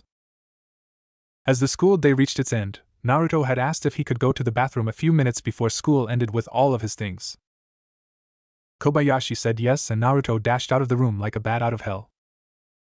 He saw reporters outside of his school gate and slightly cursed as he went around the back and hopped the wall and smiled widely at seeing Yumi. Have I told you how much I love you, like a lot? Naruto asked as he saw Yumi in her uniform with her squad car and put his bag in the trunk and sat in the front passenger side of the car. Yumi hummed and thought, not today, no, she said with a smile. I love you, the blonde stated with a completely straight face as Yumi started the car and they drove off. You are really lucky I could do this, you know. If I didn't get that text message of yours during my break, I don't know what would have happened to you, she said honestly, as Miwaka would have flipped if the blonde had been hounded by all the press that was after him. I probably would have ended up like what happened in class this morning, Naruto said with a shiver. What happened? Yumi asked with interest while having a glint in her eye. Something Naruto completely missed as he stared out the window of the car. They surrounded me and kept talking and talking while grabbing me. One of them touched my butt for some reason. He finished with a shiver. Yumi gawked at that last part. Kids were growing up faster and faster these days, it seemed. Of course, she would use this to tease him later. They stopped at the Sato apartment, and Naruto hopped out of the car and went to get his bag. He closed the trunk and walked to the driver's window. Well, I'm going to do some HW and relax, see you tomorrow, Naruto said as he headed up to his apartment. See ya at HU tomorrow, Naruto-kun, Yumi said with a wave and drove off. Naruto entered the apartment, and dropped his bag in his room and flopped onto the couch. He sighed as he turned on the TV and skimmed some channels while not really paying much attention to them. His mind wandered through all the attention he was getting now. Honestly, he could say it was nice, finally being seen, no longer sneered at, spat at, and so on. And he could just be himself. He didn't have to hide how smart he was like he had to in Konoha in case they decided to attack him for being smarter than some of the kids in the academy. Though unknowingly, the darker side of his mind thought they could all die and he wouldn't even care. He then did some HW and started to make dinner with some extra set on the side as his mother was going to be late tonight, but he was okay with that as he started listening to the new CD of Yoko's song he got. He fell asleep at about 9:03 and was happy it was the weekend tomorrow. Maybe something interesting would happen. The next day. Naruto-kun, time to get up. The voice of his mother called out to his slumbering form as he cracked his eyes open. The one downside of going to HU, waking up early, curse you, son, he muttered as he rose out of bed with a yawn. He washed his face and put on some fresh clothes as he headed for the breakfast table and sat down with a plop. Thanks for dinner last night. You could open a restaurant with how good the curry you make is, Miwako teased as she placed a plate of eggs, toast, and bacon in front of him. Thanks for the food, Naruto said as he poured a cup of orange juice for himself and took a sip. I think you're exaggerating, that was just some instant stuff I found in the cabinet, the blonde said as he took a bite of toast with some egg and bacon on it. Miwako just shook her head as she took off her apron and looked at the clock. We got about 10 minutes, Naruto-kun. Just put the dishes in the sink when you're done. I have to make a few quick calls, the detective said as she headed to her room. Naruto increased his pace and finished in about 4 minutes and put the dishes in the sink. Miwako came in about 5 minutes later with her car keys in hand while wearing a black dress shirt and a red skirt with a matching jacket and black heels. All set? She asked, and Naruto nodded as the two headed for the car and drove to the station. As they drove to the station, Miwako started a conversation. So how's everything going with the whole fame thing, Naruto-kun? She asked with a little concern in her voice. Naruto shrugged. It's okay, I guess, but I think it'll die down eventually, so I don't have much to worry about, the blonde commented. Yes, as long as you don't interfere with any more cases, Miwako added sternly as she didn't want him to get involved with something like murder at such a young age. She was lucky the media didn't know where they lived, otherwise they'd have no peace. It was one of the advantages of being a cop. Their personal information wasn't available for civilians to acquire, which made it easy for them to avoid the press. Naruto gave an awkward chuckle. I'll try my best, but I think trouble just loves to find me, he stated. So what are we doing today? He asked. Well, I have that interview with that bank manager's wife from the robbery 3 days ago, plus the manager himself called while you were asleep and asked to come in as well with his wife, Miwako said. Naruto nodded. Can I listen in, or do you want me to help with reports again? He asked with slight dismay as filling reports were so boring in his opinion. At least tagging along with his mother promised at least something exciting. We'll see, Miwako said with a chuckle. They pulled into Miwako's parking spot and headed inside while Naruto clipped on his guest pass to enter the building. As they walked down the hallway, 2 female traffic cops bowed to Naruto. Hello, Uji-sama, they said with a giggle as they walked away. The blonde blushed at their action. I blame Yumi-ne-san for this, he muttered. Miwako nodded. Seems she enjoys tormenting you on this, she stated as she looked slightly amused. Naruto gave her a blank look. So do you, it seems, the blonde muttered again. Miwako just gave a smile in return as she found it cute at times to tease the blonde. She could see why Yumi did it. Since the bank manager's appointment was at around 5 p.m., Miwako decided to give Naruto something interesting to do. Hang around the evidence lab till it was time for lunch and shadow Miwako for the rest of the day. The blonde heavily agreed with that, as long as he didn't have to do evil paperwork. Later that day, after an interesting lesson about forensics, Naruto could say he was hooked on it and planned on reading any book his mother had at home on a later date. He wandered around and saw something that really surprised him. The detective boys were in the building along with Professor Gasa. As Naruto casually walked over, he overheard the kids asking Takagi if he had a girlfriend and let out a laugh that drew their attention to him. Naruto-kun / Naruto-san? Was chorused out from the three kids while Conan and AI looked somewhat surprised to see him. Yo! Naruto said in a casual wave as he had his other hand in his pocket. What are you doing here, Naruto-kun? Ayumi asked with curiosity.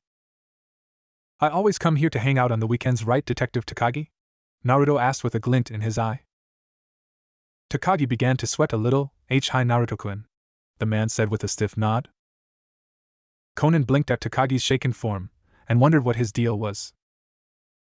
Hey Takagi-kun, Miwako said as she walked into the conversation.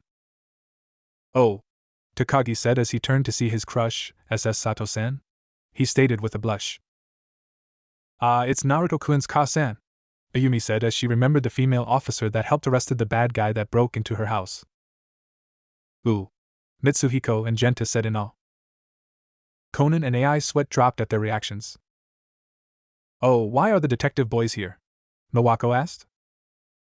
They are witnesses for the Blue Castle case, Takagi stated to his co-worker. Huh? So those were those brave kids? Miwako said in surprise. She was finally understanding the Conan effect that Naruto ranted about every once in a while. Right. The suspect confessed everything, so we asked them to confirm the background of the story. Takagi continued. Oh, by the way, weren't you supposed to be investigating the 2 million yen robbery case with Inspector Megure? He asked. I got a call from the bank's manager last night. He said he had something to discuss with me. So both are at 2. Sato answered. Why both of them? Conan asked. Apparently the wife of the manager was present during the robbery. Naruto said if he remembered what his mother told him earlier, when she gave him a quick brief about what happened. Yes, Miwako nodded. She was held at gunpoint by the criminal, so maybe she remembered something about the case. But that's odd. Last night I received a similar call from the manager's wife. Takagi added as he cupped his chin in thought. She wanted to tell me something she remembered about the criminal. So she would be coming alone at 5. Oh, the bank manager also mentioned that. He's afraid the criminal may attack his wife. That's why he wants to come during the day with her. Miwako commented. So that's how it is, Takagi said with a nod. Conan and AI frowned at that, while Naruto noticed their expressions. Officer Sato, I brought the manager of the bank as requested, a random officer said as he saluted her with the large manager behind him. Thanks for the trouble. Please join us, Miwako said to the manager. Masukizu, 53, Tokyo Bank Branch Manager. The manager walked up to them and looked at his wristwatch and let out a sigh. It seems I made it in time, he said in relief. Oh, your wife isn't with you? Takagi asked in surprise as he assumed she would have been with him. I had something to do at the bank, the man reasoned, so I arranged to meet my wife here, he said as he looked around. She still hasn't arrived yet? He asked. Takagi nodded. Right. The manager looked at his watch again. That's strange. Is she still asleep? He asked himself. Officer-san, may I use your phone? He asked as he pointed to the phone on the desk. Go ahead, Takagi said with a smile, happy to help. The manager picked up the phone and began to dial and waited for it to be picked up on the other end while looking at his watch again. It's the third time, AI said in a whisper, and Ayumi looked at her questioningly. Huh? What is? Ayumi asked her friend. That he looked at his watch, right? Naruto asked, and Conan nodded. It seemed as though the wife picked up. Yes, I'll put an officer on, the manager said, and he handed the phone to Takagi, who held it to his ear. Hello, this is Officer Takagi speaking. I assume you're still at home. Is something wrong? He asked. Well, your husband said the appointment was at 2, so we assumed you were coming. You didn't know? Takagi said in surprise. The manager looked shocked and took the phone back roughly, causing Takagi to stumble to the phone and hit the speaker function. Wait, what are you saying? The manager shouted into the phone. Just then, a piercing scream shouted through the phone. Oh crap! Naruto muttered as he knew that was not a good sound. Here! Takagi shouted as he took the phone back. Hello, miss? Are you there, miss? What's wrong, miss? He asked in a frantic tone. Takagi-kun, prepare the mobile team. Miwako ordered. I'll get the car ready, she said as she rushed to the garage. Hi, Takagi answered. The mobile team? Genta asked in confusion. They're the ones deployed for a field case. Mitsuhiko answered, they're called the Mobile Investigation Team. Right, Conan-kun? He asked while turning to the young detective, but didn't see him anywhere. Conan-kun? He asked.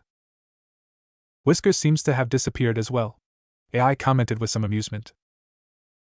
The Sato Mobile. My wife is fine, isn't she? The manager asked from the passenger side of Miwako's car. As of late, have you noticed anything suspicious? Miwako asked, ignoring his question. Suspicious? The manager said to himself and thought, right, that's right. He said loudly in realization, she saw someone suspicious outside last night. Miwako nodded, that must be one of the criminals. She stated, fearing that your wife may be able to identify them, they wanted to silence her. She stated bluntly. That can't be, the manager said in shock, while Takagi in the back seat looked startled by this.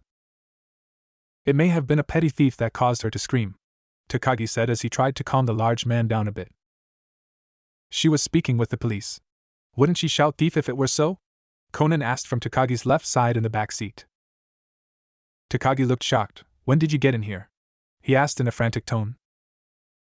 I agree with Specs on this one, Detective Takagi. Plus, if it was a thief, he was pretty gutsy to pull something like this of midday. Naruto added from Takagi's right, thus startling the man again. Conan looked somewhat shocked as he didn't even notice Naruto till now. Sneaky blonde. Naruto-kun. Miwako spoke menacingly. What? Naruto asked cluelessly. I saw Specs sneaking here, so I decided to follow. Plus I'm pulling out the Conan effect on this case now, the blonde said as he crossed his arms behind his head with a grin. Conan gave him a deadpan expression. Stop calling me a murder magnet, damn it, he shouted in his mind. What do we do about them? Takagi asked. No time to bring them back. Miwako said in a gruff tone. We have to check on the woman, she said. Naruto gave her a thumbs up as he was already belted in. I'm strapped in. Conan, try not to bite your tongue, it's going to be one heck of a ride, the blonde said. Eh? Conan blinked in confusion. Miwako shifted gears and put the pedal to the metal. While Naruto was safe with his seatbelt, Takagi and Conan were flying around the back like if they were on a roller coaster that failed to lock them safely in their seats, trying to keep themselves steady from the female detective's rough driving. Crime scene. Miwako came to screeching stop as she made it to the house and everyone rushed in. Hey! Keo? The manager asked. Officer, please head upstairs. The manager asked. I'll head to the hall, he stated. Let's go, Takagi-kun, Miwako ordered as she rushed upstairs. Yes, Takagi responded as he rushed after her. As soon as Naruto entered with Conan, he smelt sweat mixed with fresh air. As he and Conan walked down the hall to follow the manager, Conan turned to see a round hole in the glass of the window.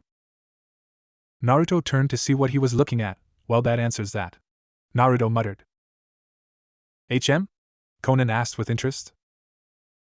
As soon as we came in, I smelt fresh air mixed with sweat. With that hole in the window, that explains the fresh air, Naruto reasoned. So perhaps a point of entry? The blonde asked. It could be, Conan stated, but he would have to see a bit more to be sure. Just then, they heard that manager scream. What's wrong? Takagi shouted as he and Sato ran down the stairs. Naruto and Conan followed suit and saw the manager on his bottom, crawling away from the room while uttering his wife's name. They entered the room to see the wife face down on the wooden floor with a knife in her back and blood pooling around the wound. Ma'am, Miwako said as she ran up to the downed woman. I'll call the ambulance, Takagi said. Miwako checked the woman's pulse and found nothing. No, call the lab team and the coroner, she said in a regretful tone. She's already gone? How is this? The manager muttered. Give me the time, Miwako said, and Takagi looked at his watch. Body found 2:46 p.m. The man said. Who could be this evil? Said the manager as grabbed and asked Takagi with tears in his eyes. Was it really those criminals, officer? He asked further. Conan narrowed his eyes in suspicion as he walked up to the body and looked around. Naruto followed him and noticed the sweat around the woman. With the exercising bike, it was safe to assume that the woman was working out, so that was where the smell of sweat in the air was coming from.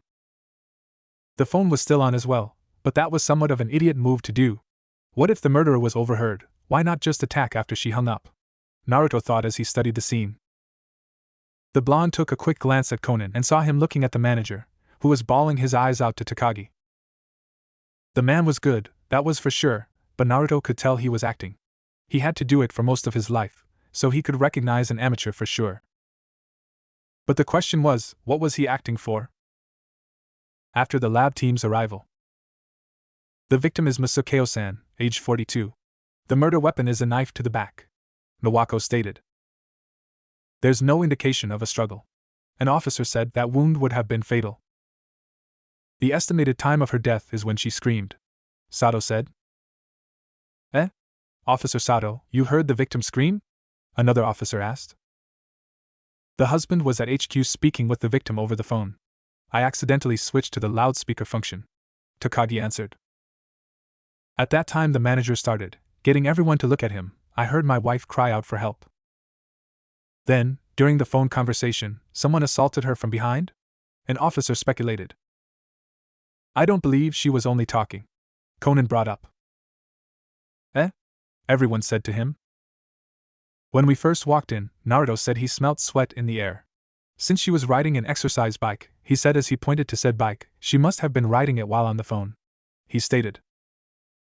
Naruto looked at him and decided to speak up too, not wanting to be left out. Yep, and if you guys look closely, you can see some droplets of sweat around her body, while her clothes have sweat stains on them, the blonde surmised. Since all metabolic processes cease after death, even a high temperature wouldn't cause sweat. The sweat has yet to dry. That means, before the victim was killed, she was partaking in a demanding activity, Conan stated with a raised eyebrow. Plus I searched the shoe cabinet and didn't see any jogging shoes. And in this room, the only thing capable to cause her to sweat would be the bike. Naruto frowned as he didn't look at the shoe rack as he didn't feel it was necessary. Hey, Takagi said as he knelt down to Conan, children shouldn't be near crime scenes. Naruto shrugged. Hasn't stopped me before, Takagi-san, the blonde said. Takagi's sweat dropped as Naruto did have a point since he kinda solved a murder before. That was very good, you two, Nawako praised with a wink. Well, Officer Sato, we'll speak with the neighbors. Perhaps there is a witness, an officer said as he and another officer left the house to ask around. Also, don't forget to investigate this residence, Nawako ordered. The motive may have been money. Hi. No, this doesn't relate to greed, a smooth voice said. Naruto groaned. Wonderful, the pompous idiot is here. Naruto muttered, but loud enough for Conan to hear and look at him questioningly. The criminal's target was the life of this woman, that's my opinion, said Shiratori. Secondary Inspector Shiratori Takagi trailed off at see the man. Well, I'm not the secondary inspector anymore. I've been promoted to full inspector. Thus I will be assuming control of this case, the puffy-haired man said.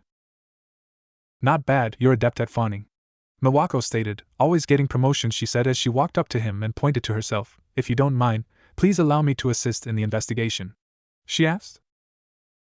That's perfectly fine, the newly appointed inspector said. You know him too? Conan asked Naruto, since he had met the man before. A smooth-talking brown-nosier that thinks he's all that, plus he thinks he has a shot with Kasan, so basically he's one of my many enemies, Naruto said casually. Conan blinked at the blonde in surprise. He didn't think he was the overprotecting child to a mother type. Takagi, for some strange reason, looked shocked at this development. Hey, how do you know it wasn't a simple theft? Miwako questioned. It was because of the scream during the telephone conversation. Normally, a thief wouldn't attack someone who's on the phone. Obviously, Naruto muttered and rolled his eyes as the man tried, and mostly failed, to impress his mother. If she saw the thief and screamed, he would have fled. Even so, wasn't the victim supposed to visit the station today? Shiratori asked Takagi. Yeah, she said it was in regards to the bank robbery. Takagi stated she was supposed to come in with her husband, but she didn't show up at the appointed time. The husband was worried, so he called her. Shiratori took a quick glance at the manager, who nodded to Takagi's statement, and turned back to Takagi. During the phone call, did she happen to mention she was talking to the police? He asked. She noticed when I took the phone that I was the officer from last night, Takagi answered. Then there's no mistake. The criminal didn't want the victim to speak with the police, and thus murdered her, Shiratori stated to Miwako. Wait, That means Miwako trailed off. Right, Shiratori said with a nod, the criminal must be one of the two bank robbers. During the robbery, the victim was held at gunpoint. That would place her near one of the robbers. I believe the criminal realized that she could identify him and murdered her to keep her quiet. Not to mention the victim was taken hostage. She struggled to get away and grabbed the intruder's mask. Yes, and by coincidence Megur's wife became the second hostage at the bank. She even volunteered to be a hostage. Takagi said.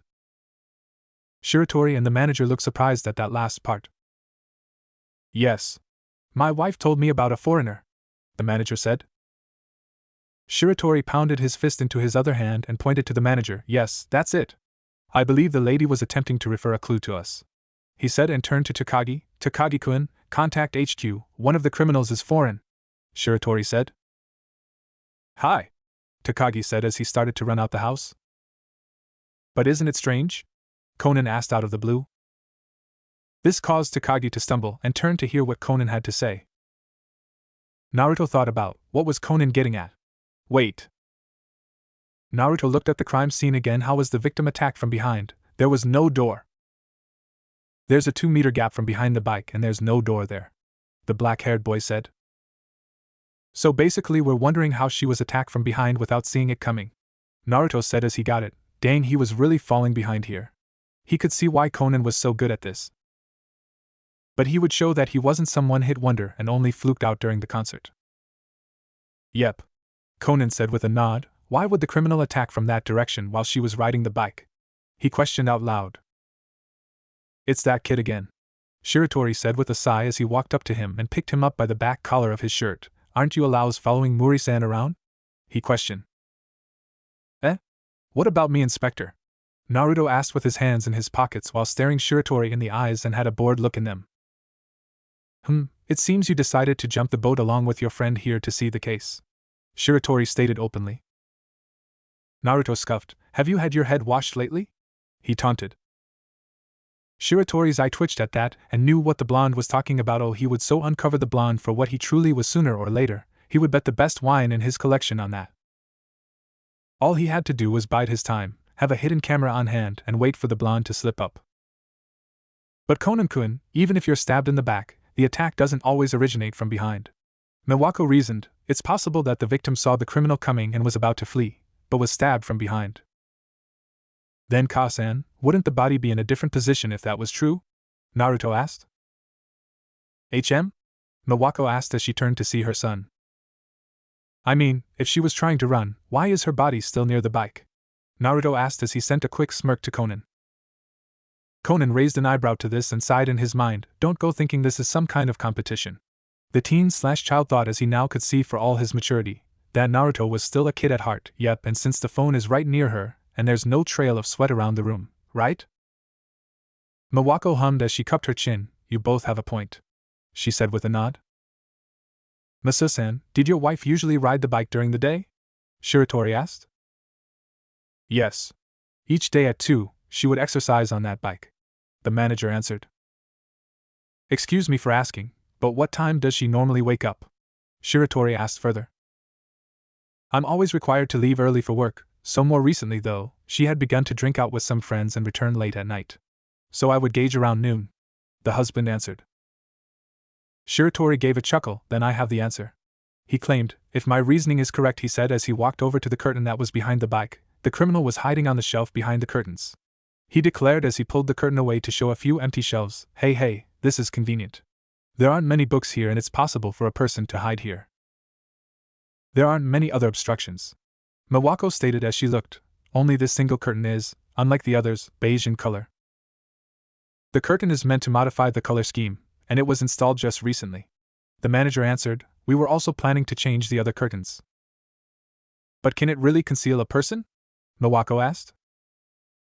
Shiratori lifted the shelves from the bottom, showing it was easy to move them. If you remove 2 pieces, an adult could easily hide here, the inspector stated. As you see, that is what the criminal did, he stated in nothing but confidence. The criminal observed the residents' schedules, and then with the husband gone, he snuck in before the wife awoke from her night out on the town. He then concealed himself in the shelf and awaited the murder victim. With the victim on the bike, her back was unguarded. However, his plans were foiled slightly. For better or worse, the police called. The anxious criminal quickly committed the crime. The criminal entered through the window with the missing glass. Shiratori explained. Miwako hummed in thought, that's right. The wife had claimed to witness someone suspicious in the area.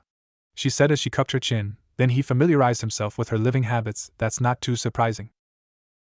Conan thought about it, but he noticed that there was something missing from that deduction. No, the boy thought as he looked at the manager, he somehow did it. Naruto was thinking along the same lines, but why didn't he feel it like before?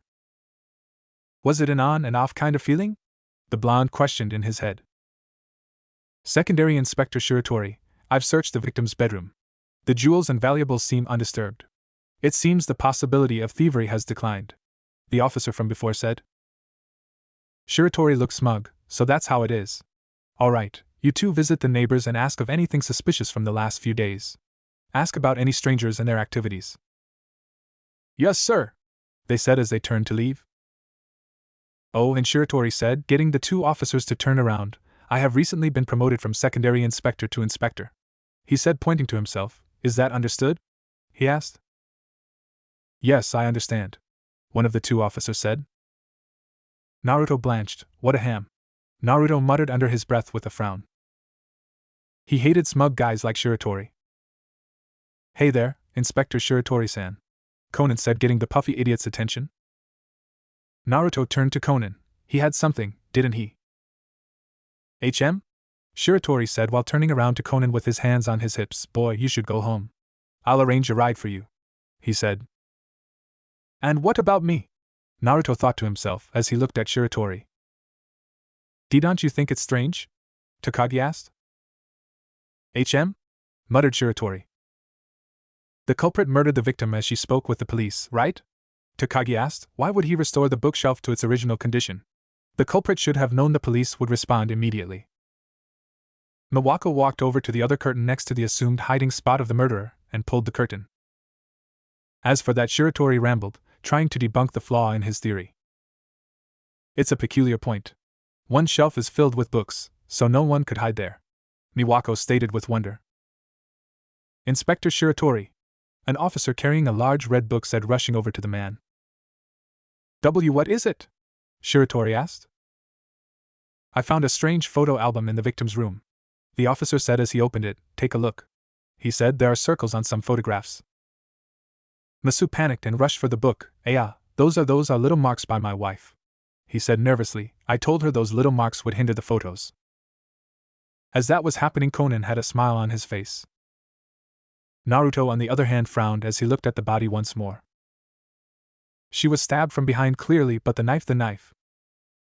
He knew some basics about using a knife. Normally you would stab while holding the knife right side up, or bring it down upside down. And with the way the grip is, you don't normally stab someone sideways. A small ouch brought him from his muses, and he turned to see the manager sucking on his finger, as he had hurt it somehow. Shiratori-kun, we should call in the crime scene team, Sato said as she folded her arms. There are still some uncertain factors in this case, she said. Shiratori looked upset. Well, then I'll ask you people, who's the criminal? He asked. But one fact remains, the criminal invaded this house. That's the starting point for our reasoning, he said with confidence. Just look around you. There's no place to hide and commit the murder in this room, right? Don't tell me the knife flew on its own. Conan looked shocked at that last line. Deciding to bring up what he found, Naruto spoke. Hey Ka-san, he said, getting everyone's attention. Yes, Naruto-kun? Miwako asked. If what Shiratori said is right, why is she stabbed sideways? Naruto said. I mean, with the grip on it, wouldn't that feel a bit uncomfortable? Wouldn't one usually stab with the knife vertically? He asked. Nice one, Naruto. Conan thought with a grin. The kid was good, that was for sure. He then walked over to the other side of the bike and had a larger smile at seeing what was around the pedal and looked at the top of the bookshelf. He quickly climbed to the top of it and looked around. The adults who were looking at the knife turned to see Conan climbing up and rushed over. See Conan-kun, Takagi said. Get down, boy, Miwako ordered in a mother-like tone. A flash of recognition flashed over Conan's eyes, and he looked at the manager with a smile as Takagi brought him down. Well, with what Naruto-kun has brought up, the answer is somewhat simple, Shiratori stated. The culprit attacked the victim from behind and knocked her to the floor, and by using his knees to hold her down, he was able to kill her that way. Naruto made a buzzing noise. Wrong. If she was on the floor, wouldn't she try to escape? That's what Kasan said earlier. Plus there's no trace of sweat nearby. And the phone that fell on the floor looks odd, Conan added. That's right. After the scream, Takagi-kun tried to call the victim. The culprit should have heard it. Miwako said as she cupped her chin and thought, if he knew the caller was with the police, why wouldn't he cut the phone's power? She questioned, if he didn't disconnect the line, he may have left a clue to his voice behind. She surmised, and Conan nodded to her with a smile, and if the police had heard his voice, she trailed off. That's true, the criminal would usually attempt to leave quickly. Shiratori said with a bead of sweat on his brow. If that's true, then the criminal may have identified himself by leaving his knife. He shouldn't have left this at the crime scene, right? He asked. Ah, but when Weekend in the living room door was locked, Takagi stated. Eh? Shiratori said in surprise. If the criminal was leaving quickly, why would he bother to lock the door? Takagi asked. Moreover, how did the criminal enter? Miwako added, the glass windows are all still locked and attached. Shiratori looked a little uncomfortable now. Inspector, this case is getting more and more peculiar, isn't it? Conan questioned childishly, and Naruto snickered at that. After seeing the evidence, I believe the victim was alone here. It's definitely peculiar. The boy is right, Miwako stated. We're going to have to investigate this room more thoroughly. Then you actually believe the victim died from a flying knife on its own, and inflicted a critical wound? Shiratori questioned with a scoff. Then that means you would have seen that when you found the victim. Conan then ran over to the other side of the bike once more and exclaimed a surprised tone, what is this string for? He questioned as Naruto walked over and saw the wound of string along the inner part of the pedal. String? Shiratori asked as he walked over as well to look. What's wrong with it? He asked. Look here. Conan pointed out, there's a wound of string inside. Right. He asked questioningly. Well, there is a wound of string inside, Shiratori said in a tone that didn't really catch the significance from it. Miwako walked over with the manager and asked him, do you know what this string is used for? And no, the manager said. What? It's only some string that got caught inside, Shiratori said as he waved it off. Conan hummed as he unwound it and pulled it out, but look at the end of the string. He pointed out, there's a loop on the end, he said. Naruto blinked. Could he have used that to kill her? Looped the string around the knife, and as she pedaled, it flew from the cabinet and killed her? He wasn't here first, the blonde thought, but the loop is too small for the knife handle. He thought with a frown. Here, Conan said as he handed it to Sato, who looked it over. It's true, that is a little strange, she admitted.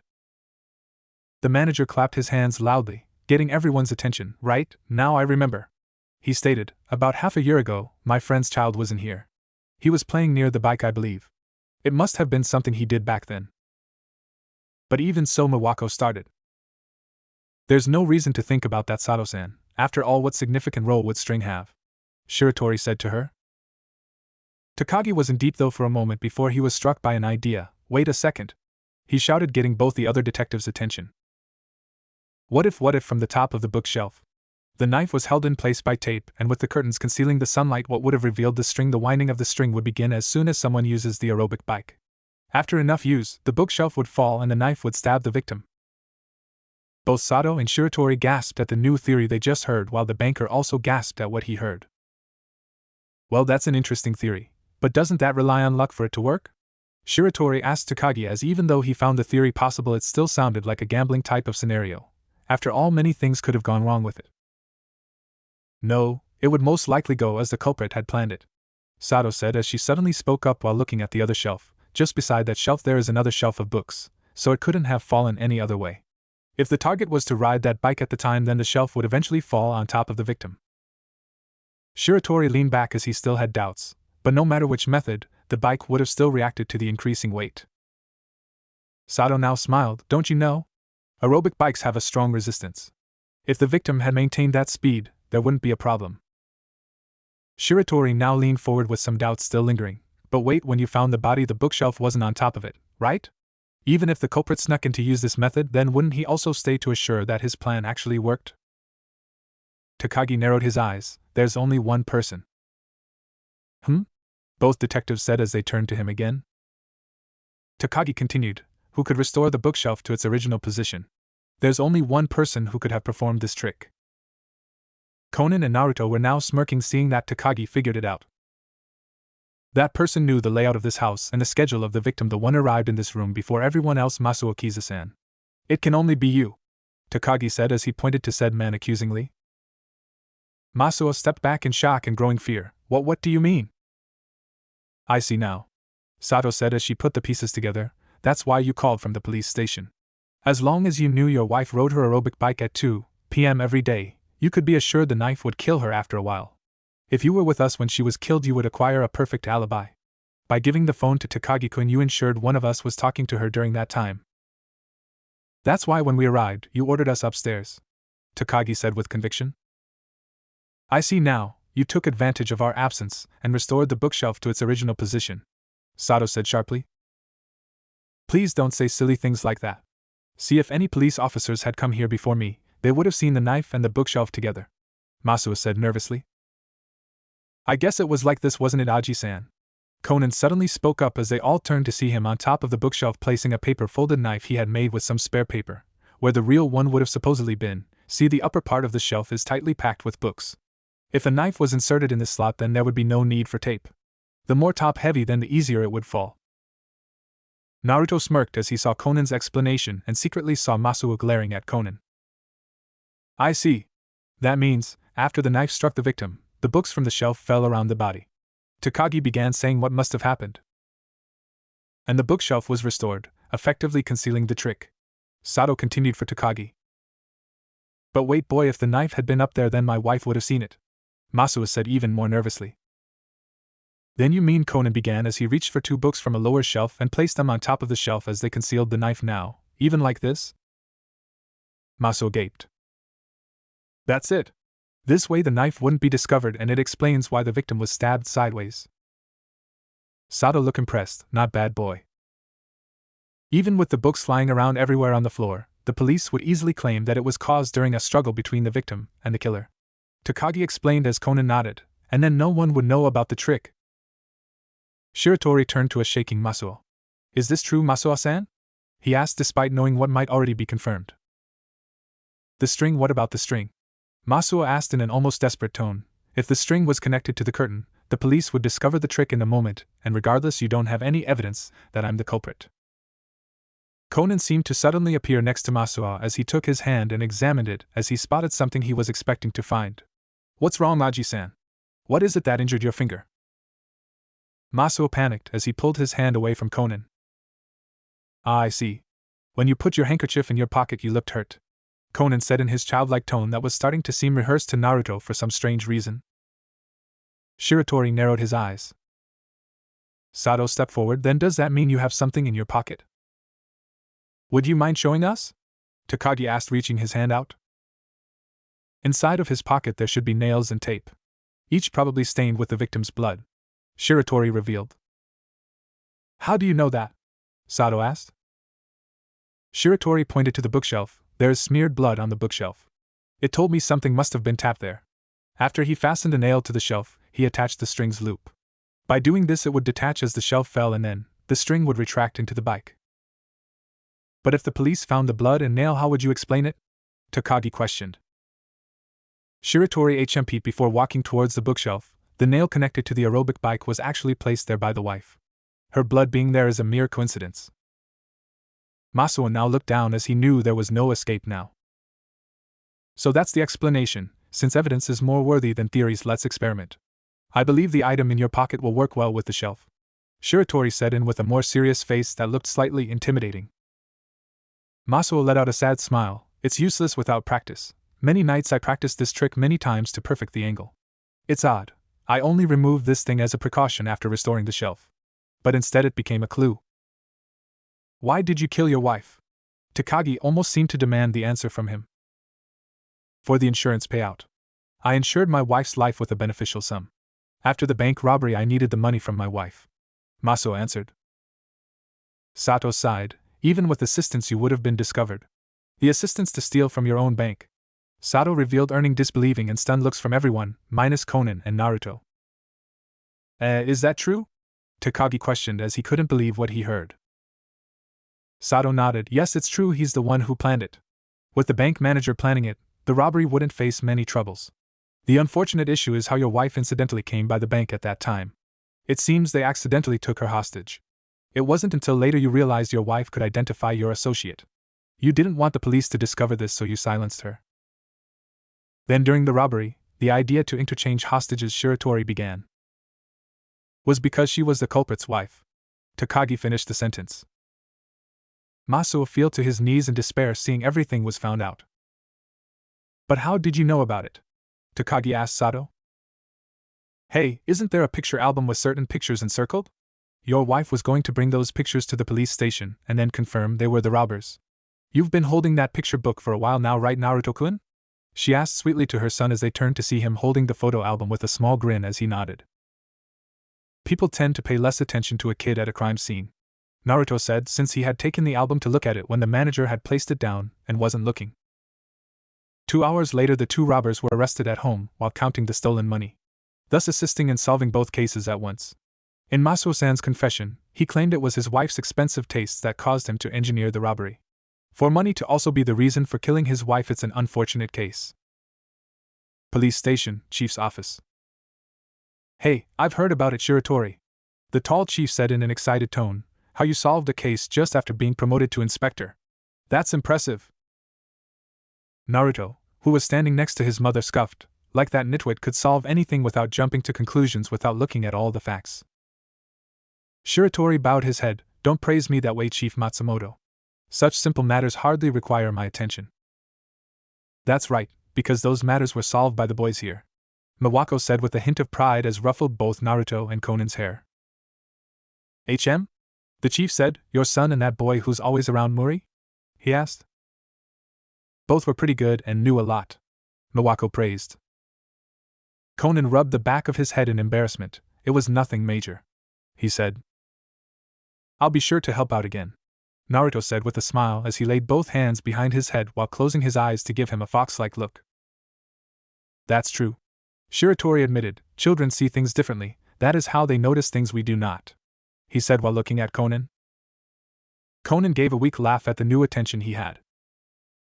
As they left the off and headed into the hallway, Miwako pulled up her sleeve to look at her watch. Oh no, it's already late, she said. It's no wonder I'm hungry, she admitted. Takagi blushed a little. Sato-san, if possible, would you join me, he started, but was cut off by Shiratori. Would you like to join me for dinner? Shiratori asked with a flirty smile.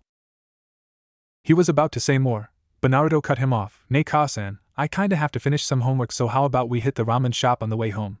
He asked. Miwako smiled. That sounds great, she said and turned to Shiratori. Sorry, but I'll pass, she said. Shiratori looked shocked. I see, he said as he turned around and slumped away in despair. We didn't have any homework this weekend though, Conan thought, and cracked a smile at seeing Naruto take pleasure in Shiratori's defeated form. Truly a terrifying boy. Takagi-kun, you want to join us? She asked, startling the officer. Takagi blushed. Yes. It's my pleasure, he said loudly. Naruto hissed in annoyance. Oh, someone hasn't learned his place yet, huh? Well, we'll just have to see about that, won't we? Kakuki, he thought as a grin came across his face at his soon-to-be prank victim. Oh, he had plenty of new pranks he wanted to test out, and now he was going to get his crash test dummy. Oh, Sato-kun, Takagi-kun, the voice of Inspector Megure said as he came into the hallway. Everyone turned to see him. How about it? A drink for the closed case? Megure asked. The others have already gone to the bar. My apologies, but I have to get Naruto-kun home, you see, Miwako said in an awkward smile. Megure nodded. I see. Well then, Takagi-kun, let's go, Megure said as he looped an arm around Takagi's shoulder and led him away. But Inspector, our ramen was Sato-san, he said in duress as he was pulled away. Naruto chuckled. Serves him right. The blonde thought happily that Takagi wasn't going to join them, but slightly disappointed that his test dummy was now gone when he was looking forward to testing out some new experimental pranks. Oh well. Sato apartment. Naruto was reading once again at a fast pace in his mother's small office area. I thought you had homework, Naruto-kun? Miwako said as she walked in with a cup of ramen and slurped the noodles. Naruto said looking embarrassed. Turns out I already did it. False alarm. he said to cover up his lie. Well, that's good, she said as she looked at what he was reading. Working hard, I see, she teased, but stopped when she saw Naruto frowning. What's wrong? She asked as she put her ramen cup down. Naruto sighed as he ran a hand through his hair. Conan was so good today and I guess you can say I felt left behind. He muttered, I mean, we're the same age, right? But he seems far ahead of me, he admitted in a sad tone.